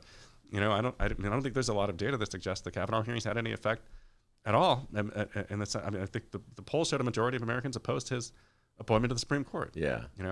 And I think it helped in the House, and I don't think it really hurt in the Senate. Well, the other concern, again, of my friends of the centrist persuasion is that there are swing voters who aren't really paying attention and are turned off by partisan politics. I have a hard time saying this argument with a straight face because the Republican Party has been a partisan machine since the 90s when they went after Bill Clinton. And we had fun yesterday. We had a lot of fun with this. Your favorite columnist, John Cass of the Chicago Tribune. Worst columnist in America. A friend of mine sent me his column he wrote in '98 when it was Clinton. And it was unbelievable. We read it on the air. How you have no choice, America, but to impeach this man. What are you going to tell your children about this guy, you know, these women that he mistreated and his lying? And I'm like, are you kidding me? Here we are, I know. 20 years later, and he's saying the exact opposite. It's a political. So Republicans have no problem, David, saying one thing one day and the next thing the next day and being totally partisan. And yet Democrats live in fear of looking too partisan. Please explain that to me. I don't get that. I don't really get it either. I mean, one great example is, you know, during the Merrick Garland stuff, Mitch McConnell like invented a rule about how you can't fill Supreme Court seats during an election year. And then I think it was earlier this year, somebody was like, so if Ginsburg dies in 2020, are you going to, you know, what are you going to do? He's like, we're going to fill the seat. Yeah. Like, of course we're going to fill the seat, right? I was lying to you. Yeah. You freaking dummies. Like, are you kidding? You didn't know that? Yeah. Yeah, I think Republicans are like a bit more comfortable being totally shameless about that stuff. I mean, you know, you can go back to the Clinton impeachment and find some clips of Democrats saying some things that don't hold up that well in terms of what they're saying today, as with the people that are still in Congress. So it's not like Republicans have the whole field cornered on hypocrisy. I think that what they really have the field cornered on is just being as ruthless as they possibly can in every situation, and using all the powers that are at their disposal to get what they want. And just one example of this that I really wanted to talk about on the show today. Go ahead. Democrats just passed a $738 billion defense bill that created a space force during the impeachment inquiry. Yeah. Okay, and it's like, what? I just want to pull them aside, and I love them. You know, this comes from love. I just want to pull them aside and just be like, what are you doing? Yeah. Like, what are you doing? Did you extract anything from the president about this? Do you remember how spending bills used to go during the Obama administration after the Republicans took the House? Every time we agreed on a spending bill, it was like a national crisis that we took to like midnight before we violated the debt ceiling, or we ran out of money, or we shut the government down, and Republicans were able to extract things from Obama. Yeah. You know, and nobody liked it, but nobody likes Congress anyway, so who cares? You know, Congress has had the same like Stalin-esque approval rating for 15 years. Yeah. Nobody's ever gonna like. That's what I want to tell the House too. It's like, no one is ever gonna love you. You know, like no one will ever love the House of Representatives. They will always hate you. Yeah. You might as well lean into it and be hateful and get what you want. Like, get what you want. What did we get out of that? Why did we create a space force for the president? Because all the president, we get nothing back for that. It's not like the president went on Twitter and was like, I want to thank Nancy Pelosi and Chuck Schumer for everything they did to pass this bill. It's great to see bipartisanship come back to Washington. I look forward to working with them again. He was like, gotcha, suckers. Yeah. I got my space force, right? And he's like right back to like the rallies and crying Chuck. And because I'll explain it and get your reaction. And this gets back to the Democratic psyche. Democrats in this particular issue are afraid of looking weak on defense. Yeah. And so they'll always bend over to accommodate Republicans, and they'll treat people, lefties in the party, as though they're alien creatures, which is how the center of the Democratic Party treats someone like Bernie Sanders, because the lesson they learned in '72 is that they can never be left of the center. That's the Bill Clinton lesson. He imparted it to Rahm Emanuel, who imparted it to David Axelrod. I don't know. Maybe they learned it together, and Barack Obama picked up on it too. And that's the governing principle of the Democrats. And so they look like total hypocrites. You're absolutely correct. And here's Donald Trump comes in, and he just throws out the window. I kind of give him credit for this. Just all the trappings of like the protocol of how, like he totally reversed his policy in Syria, pulling those troops out to help Turkey invade, and he didn't care. Can you imagine if a Democrat had did that? Oh my God, John McCain, Lindsey Graham screaming at him, So yeah, but I mean, I don't think Americans really care that much about foreign policy unless there's some active crisis that touches us, like a security crisis that we can feel or that we think affects our families. People mostly don't care. And I don't think there's like really that much polling to suggest that people want to spend $738 billion a year on defense. Like, I actually think Bernie Sanders and Elizabeth Warren are on the right side of the public opinion about defense in that sense. So of course, if we cut the defense budget, we're going to be pilloried I'm having this like sudden memory of like the late 90s. And remember when the emails used to, you used to forward. Yeah. And it was like a list of like, all the programs that Clinton had cut out of the military budget or something, and nobody cared, right? Nobody cares. Except the people that work on those programs, I guess, but like nobody cares. And so I think it's just so puzzling to me. Well, that the party won't make a stand on this, or at least extract something from the president in return. They won't, and that's conventional wisdom. And I generally praise Nancy Pelosi, but she's as guilty of this as anyone. And it's the prevailing wisdom of the Democratic Party, the lesson they learned from '72. I think it was you. Somebody had a great wisecrack about the '70s. You may be the only one, because it was about George McGovern, and the Republicans made fun of George McGovern. The 3 A's: acid, amnesty, and abortion. Mm-hmm. Was it you who said this? No, I don't know. So. Well, anyway, that's how Republicans made fun of George McGovern. They wanted to present him as a complete alien that was so far removed from America. So they did acid, because he was like, they were all tripped out and smoking reefer. Right. Amnesty, which meant people, draft dodgers in Canada could come home, and abortion. They were for abortion right. I got news for you. It sounds like pretty winning issues. I know. Yeah, the public opinion is very much on the side of all three of those things at this point. Yeah. I think. Yeah.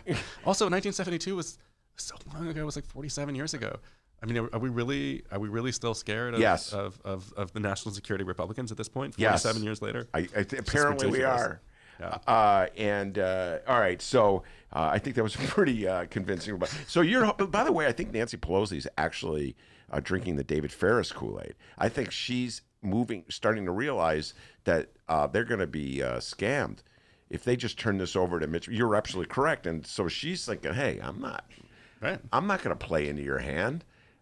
So they may end up, this could, you know how things go, David, this could drag on all year. It could drag on all summer, yeah. I mean, what I'll say about Nancy Pelosi is I really disagree with the way that she's handled like budget negotiations in particular, in the sense that I don't think she's played hardball enough.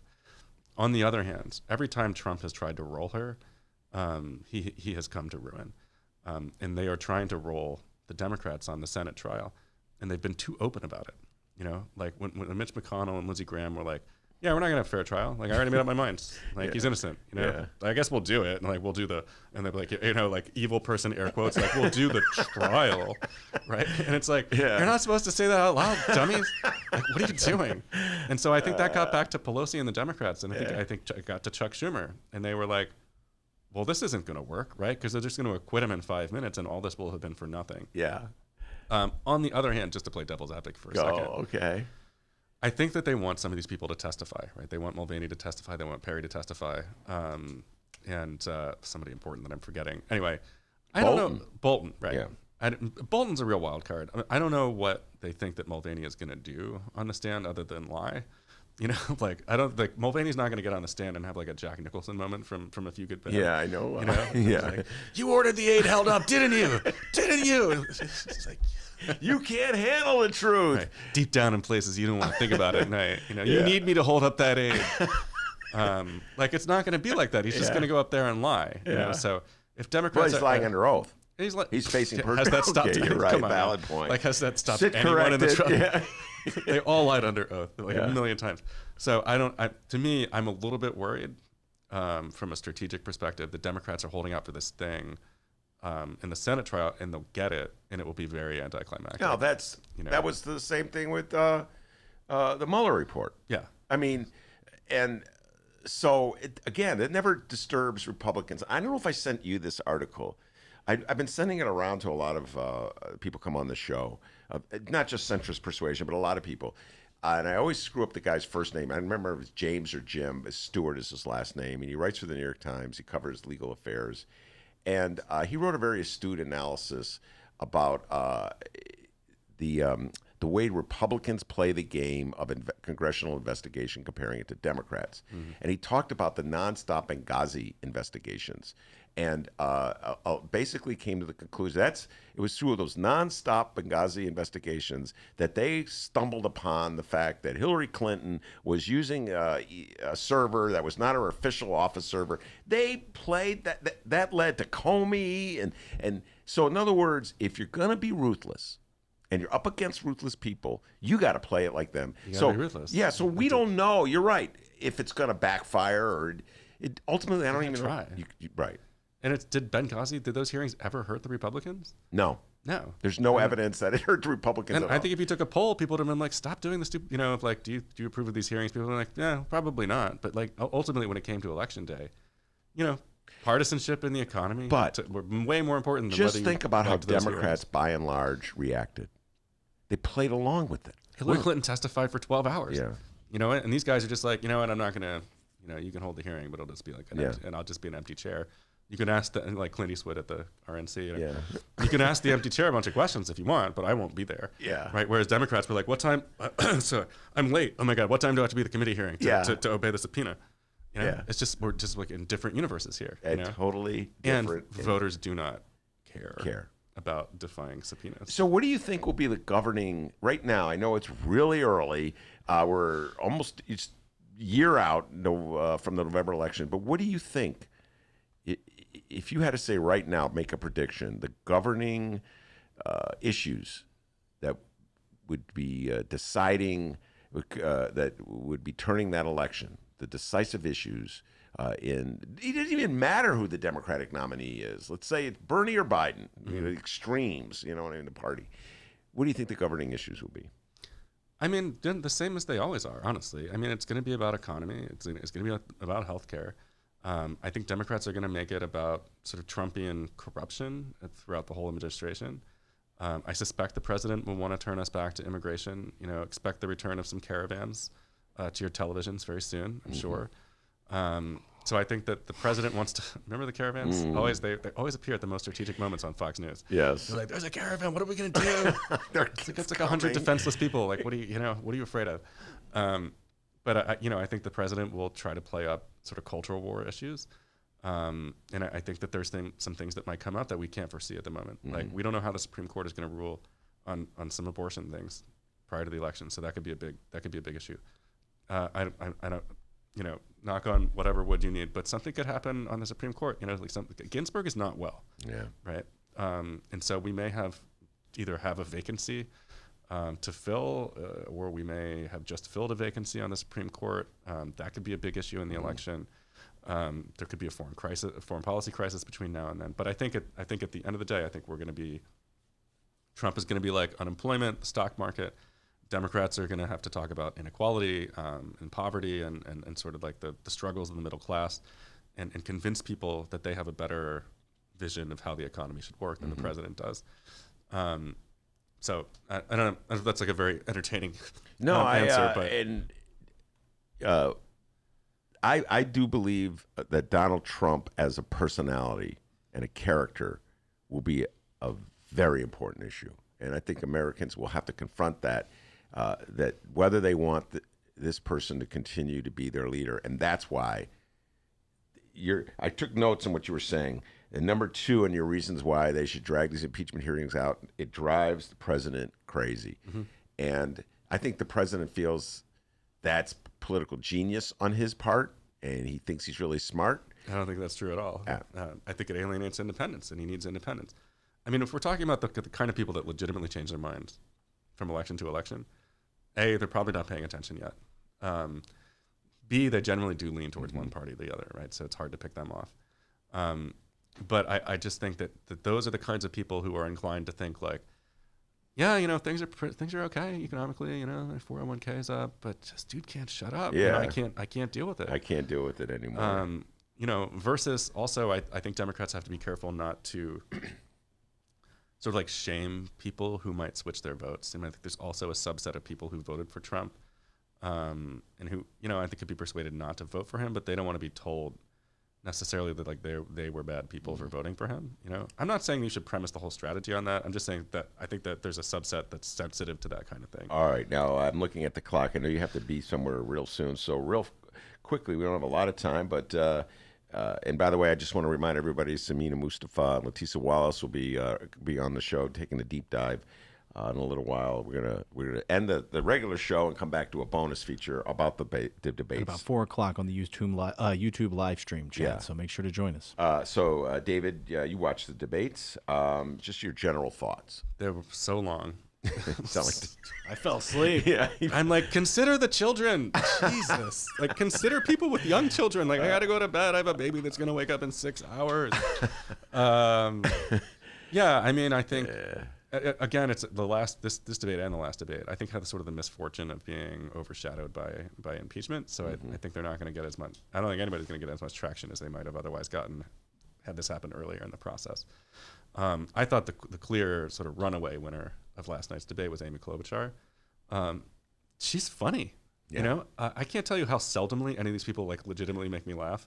You know, in a like I actually think you're funny kind of way. Yang makes me laugh. Yang makes me laugh. Yeah, definitely. He's got a he's deadpan funny. sense of humor. He's like, sometimes when we're left alone, men are morons. I'm like, yeah, you're right. Man. No, you know what his great line? I don't know if you saw the whole thing at the end with the close-up, the closing statements, and he goes, I know you're looking at me right now and wondering, how is this guy still on stage with these guys? That was a great line. It was. He's funny. Yeah, so, yeah, Klobuchar. But I thought Klobuchar had a really great night. She had, I think, the first or the second most speaking time. Which is pretty, you know, I was surprised to see that. She was funny. She stuck it to Buttigieg. I thought she gave some interesting substantive answers on things like trade in China that were, I think, thoughtful without necessarily alienating any part of the Democratic coalition. And so, Pete's in her way. And she and Pete got into it. It was very entertaining. I really thought she got the better of those exchanges. And you know, I'm inclined to dislike anything that comes out of Pete Buttigieg's mouth because I find him super annoying. Yeah. And I don't find her like she's. I actually ask my lefty friends this sometimes because I'm like Sanders and Warren all day long before any of these people. But if it came down to Biden, Buttigieg, and Klobuchar, okay, you know, who do you want? Yeah. And for me, that's just the easiest answer in the world, and that's Klobuchar. Yeah. I think she's got better experience than Buttigieg, more experience. She's more thoughtful, and as opposed to Biden, she can complete a sentence. You know, although I will say Biden had his most coherent debate by far last night. Yeah, and I've said this in the show many times. I do not believe that's a liability in politics to be incoherent. I've said people in the city of Chicago, I like to point this out, have elected Mayor Richard M. Daley year after year, or election after election, and the man was incapable of completing a sentence. So incoherence is not a liability in politics, and coherence is way overrated. Amy Klobuchar, one of the themes that she comes back to, I've seen every debate, and she hammers it every single time. I want your thoughts about this. Is that she says, and I'm paraphrasing, I'm from the Midwest, so she's always accentuating that she's not from she's in the flyover country, territory, whatever they call it. I know how to get Republicans to vote for me. I know how to get swing voters to vote for me. I'm electable, and I'm from the Midwest. Repeat. Everybody has to repeat phrases. I understand that. What's your reaction to that? A little bit. Reminded me, I was at drinks one night a few years ago with somebody who went to Harvard Law, and they told me they went to Harvard Law like 25 times during the course of the conversation. And afterwards, I was talking to my wife, and I was like, "Where did she go to law school again? I can't remember. Was it Harvard Law?" Yeah. So she, Midwest is the new Southern Democrat, like the way it was in the '90s, where we thought that somebody on the ticket had to be from the South, or we couldn't win.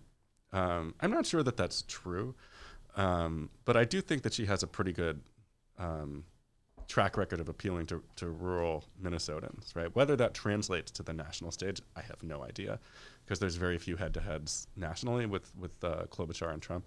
There was one head-to-head in Minnesota, and she did way better than the other candidates, right? Which is not surprising. You get that home state advantage.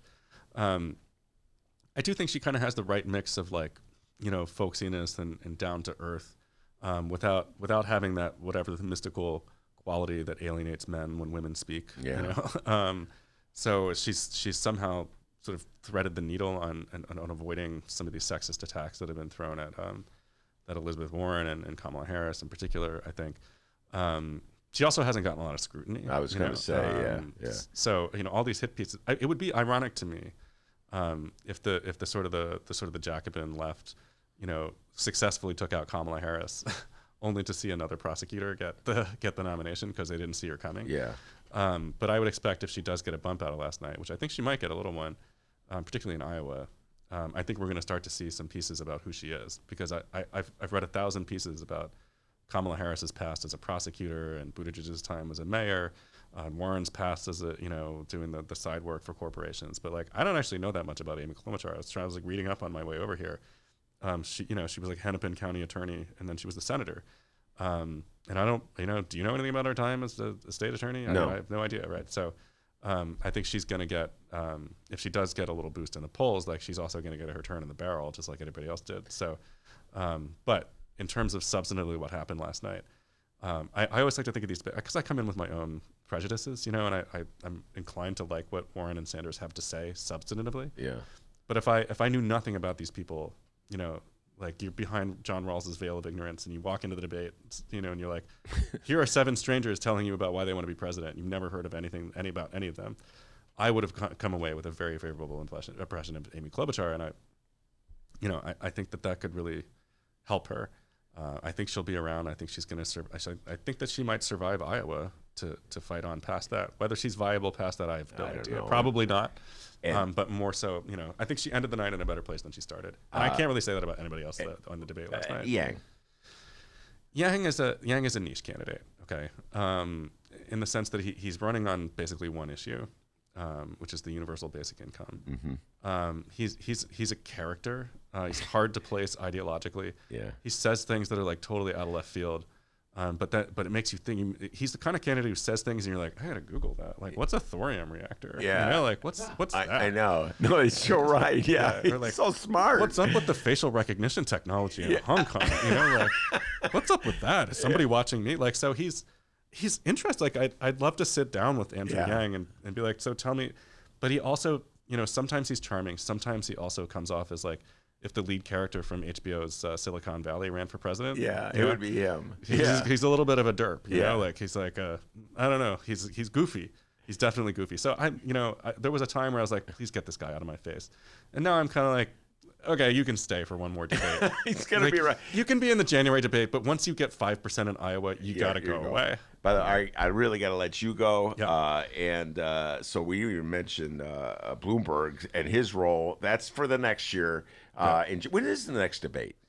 Sometime in January before Iowa. You can rest assured, folks, we'll get David Faris back for probably link it to the next debate or the next impeachment hearing, whatever. So, David, thanks so much for coming on. I really appreciate it. I know you got to get going.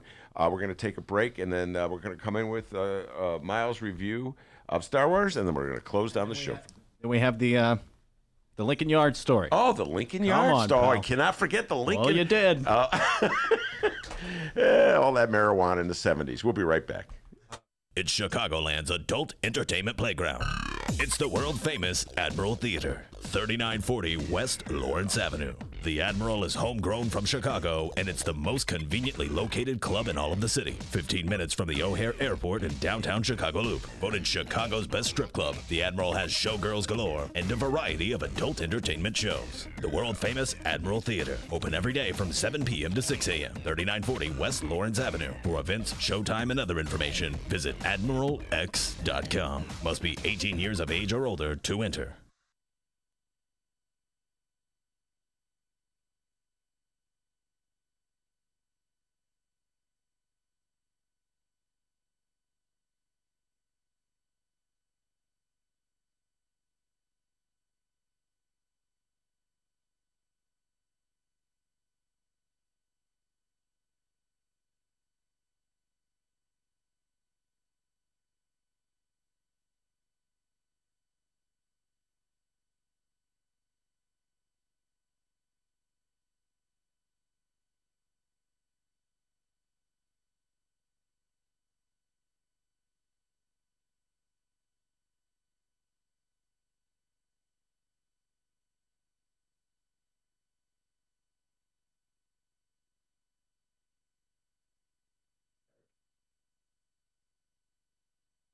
Hey, commercial break's over, everybody. Welcome back to the Ben Joravsky Show.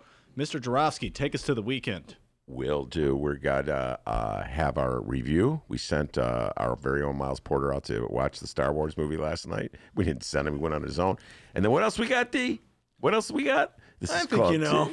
Lincoln Yards. There you go. All right. I don't know exactly what D has up his sleeve, but we're going to do a little Lincoln Yards thing. Too much honesty. All right, everybody. Now, remember, at 4 o'clock, we're going to be jumping back on YouTube for the live stream, and we're going to be talking all things last night's debate with our good friend Samina Mustafa and Rockford's own Leticia Wallace. They're very smart people, very learned individuals, and they have a lot to say about the debate. So this is going to be available for a bonus interview as well that you could download at both Chicago Sun-Times and Chicago Reader websites. But since the debate was last night, the more we go on here, the older the news gets. So we want to get it tonight. So on the live stream, 4 o'clock, join us, won't you?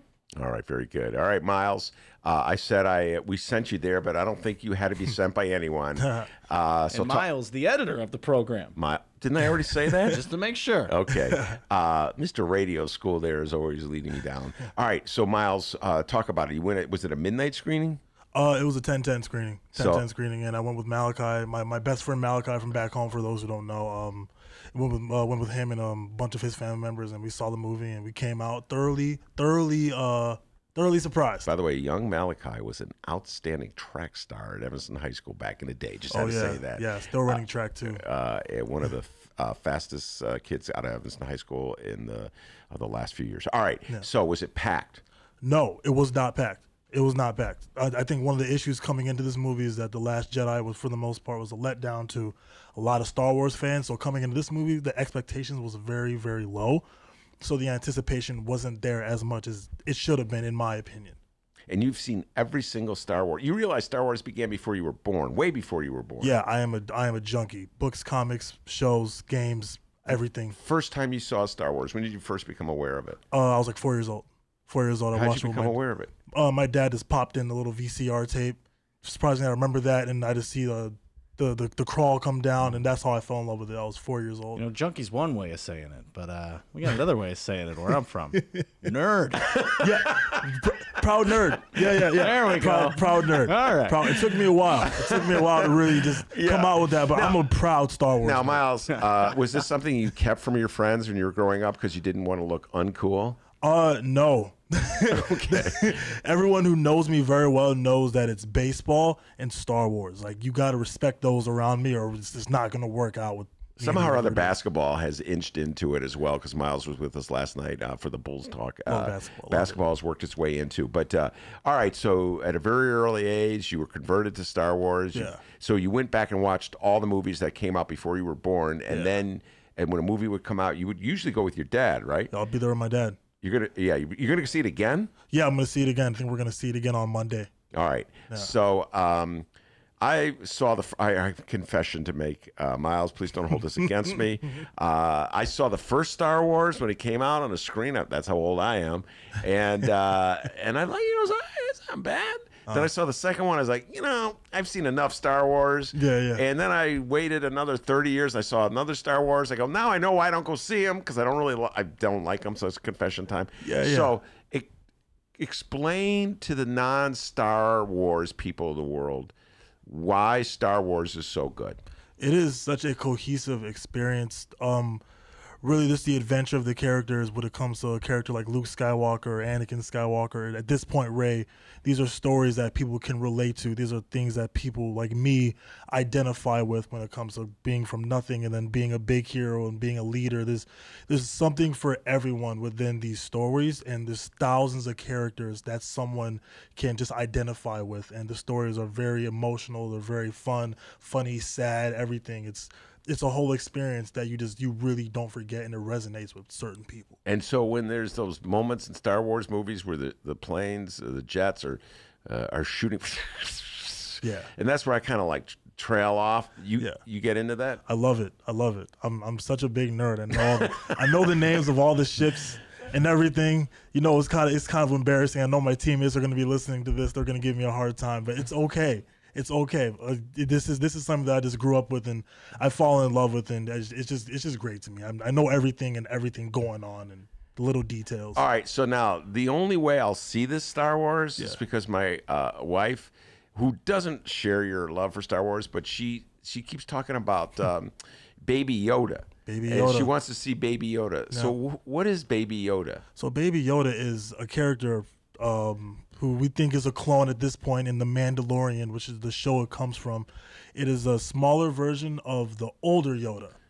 So think of regular Yoda, the old guy, kind of like the old hermit, but this is the baby version of him, and he's a very, very essential piece in the Mandalorian, which is out on Disney Plus, which people should go watch. Wow, man! See this stuff. You might as well be speaking French because I don't understand any of this. So wait, all right. So just this is a really dumb question, but you can't be afraid to ask the dumb questions, Dean. Oh, Remember no, I love this it. radio school. I love it. So is Baby Yoda the younger version of Old Man Yoda? That's what we think right now. That has not been officially confirmed yet, but there's been hints that is the case. Or it could just be two Yodas. It could be two Yodas. I highly doubt it, but I think that is the Baby Yoda, or his species is just like very force sensitive. All right, now is this supposedly the last Star Wars movie that they're going to bring out? Is that correct? No. There's more coming out? This is the end of like the Darth Vader, Skywalker era, Anakin, Luke, all that. This is the last of that story. But then there's going to be new ones coming There's going to be new ones, Disney's own story. They've been ready to kind of branch off and do their own thing. It's been a very rough ride with Disney and Star Wars fans. Why is that? Very rough ride. Just the fans are not resonating with the new characters, with the new stories. Yeah, it seems like just the first 3 Star Wars. That's it. Every other movie after those first original 3, no one likes. Wait, that's not true. He likes them. Well, I mean, you got your nerds who will kind of like it no matter what. Wait, I got news for you. It's huge. Lots of people like it. It sells millions and millions of dollars worth of tickets. I mean, I take a look at the... Well, it seems like everyone always has a gripe with any of the newer ones that come out. It is tough to be anyone who is working with this content. So whatever they put out, you are going to have a group of fans who are going to be mad no matter what you do. So I came to that movie a little bit, more lighthearted. I was angry with The Last Jedi. I did not hate it, the last movie. So I did not hate it, but I did go into this movie, a little bit more calm. I expected too much out of what they had. And if you go in there with low expectations, you're going to be very satisfied with this current. Lower the expectations. And you're going to see it again. And don't be so hard on them. Star Wars fans are hard. They're hard fans. I think they're the hardest fan base to please. Well, actually, I don't know. I would think my left of center Democrats are pretty hard to please. Don't say anything nice about Nancy Pelosi. I don't know who's harder to please. My brothers and sisters on the left are Star Wars All right, fans. Miles. So, how many stars are you giving this Star Wars movie? Out of 5? Out of 5. Out of 5, I'll give it 3.5 as of right now. Wow. Dang, that's not that great. You're going to go see it a second time. What will it be after the second time? I'm hoping we get up to a 4. All right, the third time? Hopefully a 4.5. The fourth, he's a nerd. There is no 5 out of 5 for this movie for me. By the way, Miles, Dad, and I will be going to see Uncut Gems together. We've already cut that deal, and that's the one I'm really looking forward to. Adam Sandler and Kevin Garnett. I can't wait to see this movie. It's coming out in the week. It's coming out right after Christmas, so I'm going to go see it with Miles' dad. He's a fellow Adam Sandler fan. So, all right, Miles, great job on the review of Star Wars. Young Dennis, what's this Lincoln Yards thing you got? And Miles, what makes you feel any better? I am a pro wrestling nerd, so everybody has their own little nerdy thing. All right? Yeah, exactly. All right, here we go. It's time for Ben Joravsky's maybe for the final time of the year. It's time for him to weigh in on his 4th favorite thing to gripe about in 2019. I thought it was my 2nd favorite thing. I know what you're thinking. Dennis, earlier you said it was his 3rd favorite thing. Third, and the hour before that, you said it was his 2nd. What gives, bro? Yeah. Well, silly me. I forgot about that other thing you loved griping about all year. This guy. Take a chill pill, man. Well, it's related to Lincoln Yards. I don't think you'll ever get tired of griping about former Mayor Rahm Emanuel. But I do not hate him. Oh, I know. Let's get that we clear. learned that. We did learn that last week. Rummana Hussainn, I do not hate him. So after further review, Lincoln Yards is now your 4th biggest gripe what's of the number year. 1? Number 1 being the location of the water fountains in the Sun Times building. It's right by the women's bathroom, and every time Ben uses it, a woman walks out of the bathroom, and he looks like a weirdo. Number 2 Anytime a person says something bad, anything bad about Nancy Pelosi, guys, he really likes Nancy Pelosi. And no, she hasn't written back to any of Ben's love letters. Number 3, this guy. Take a chill pill, man. And finally, number 4, Lincoln Yards. Ben, before we read the update, remind everyone again of your beef with a soon-to-be developed Lincoln Yards. Well, I may have lost a job over this one, D. So here we go. You want me to lose another job? Lincoln Yards is a project on the north side of Chicago in an area that's rapidly gentrifying, and the city of Chicago, in its infinite wisdom, decided that they were going to take $1.3 billion, that's billion with a B, of your property tax dollars and subsidize the development of a upscale project in an area, as I already said, that's gentrifying. So they're giving money to developers to make it to develop a development that would develop anyway, if that makes sense. And they're doing this while they say there's no money for nurses in the schools, no money for mental health clinics in poor neighborhoods, high crime areas. So Lincoln Yards is just sort of the symbol of everything that's out of whack with the way we do things in the city of Chicago. And then we pretend as though there's abundance of money when it comes to funding things like Lincoln Yards. But when it comes to funding nurses, we have no money. Is that an impression of anyone in particular? Just want to make sure. It's just everybody. Okay. All right. So anyway, so I could go on and on, but that's the gist of it. All right, so let's read our update here. The following comes from Chicago Business Magazine. And no, not Ben's 5th favorite thing to gripe about, writer Greg Hines. I love Greg Hines. Great poker player. Yeah, okay. This comes from a person named A.D., initials A.D. Quigg. That's a cool name. Yeah, it is cool. Very mysterious. All right, the mayor, okay, this is the article here from Chicago Business Magazine. The mayor argues that she's making good on her promise that big developments in Chicago, including Lincoln Yards and the 78, Ben, real quick, what's the 78? 78 is a very similar plan to develop undeveloped area just south of Roosevelt Road at roughly Clark Street. The mayor argues that she's making good on her promise that big developments in Chicago, including Lincoln Yards and the 78, quote, will be met with robust and inclusive community engagement processes. After bruising political battles over the use of city funds for private development, Mayor Lori Lightfoot, aldermen, and development officials have agreed to launch new community advisory councils to steer construction of Lincoln Yards and the 78. In separate statements announcing the councils, the mayor said she was delivering on her promise that big development projects, quote, will be met with robust and inclusive community engagement processes. The 14-member Lincoln Yard Advisory Council, quote, will ensure the project creates affordable housing, makes 21st century transit-oriented improvements, and connects our city's residents to shared resources, Mayor Lightfoot said in a release. While the 17-member 78 Council will, quote, provide guidance, identify improvements, and maximize economic opportunities for the community and the city at large as design and construction gets underway. The two projects, valued at a total of $13 billion. Yes, that's billion with a B. With a combined 115 acres of planned development, stirred protest and divided votes at the city council and were a target of the Chicago Teachers Union during its recent strike over the city's, quote, misplaced priorities for city spending. Each will benefit from hundreds of millions in tax increment financing. Oh boy, that's Ben's word there, otherwise known as TIF, revenues for infrastructure investments. Yeah, it's property tax dollars, folks. It's your property tax dollars are going to those projects. So when they say they're benefiting from TIF funding, it's property tax dollars. That's the money you pay in property taxes. How many times should I say that for the people in the city of Chicago? By the way, so she named these commissions, these committees that are going to oversee this. Was I on any of those committees? Wait, let me look. No. Can you imagine if they put me on a committee like that? I don't think there's anybody remotely resembling me on a committee like that in worldview. So listen, man. This is like, what's that old saying, D? You know, you're from downstate. This is like a downstate saying. It's like closing the gate after the horse has already run out of the barn or whatever. Never say that.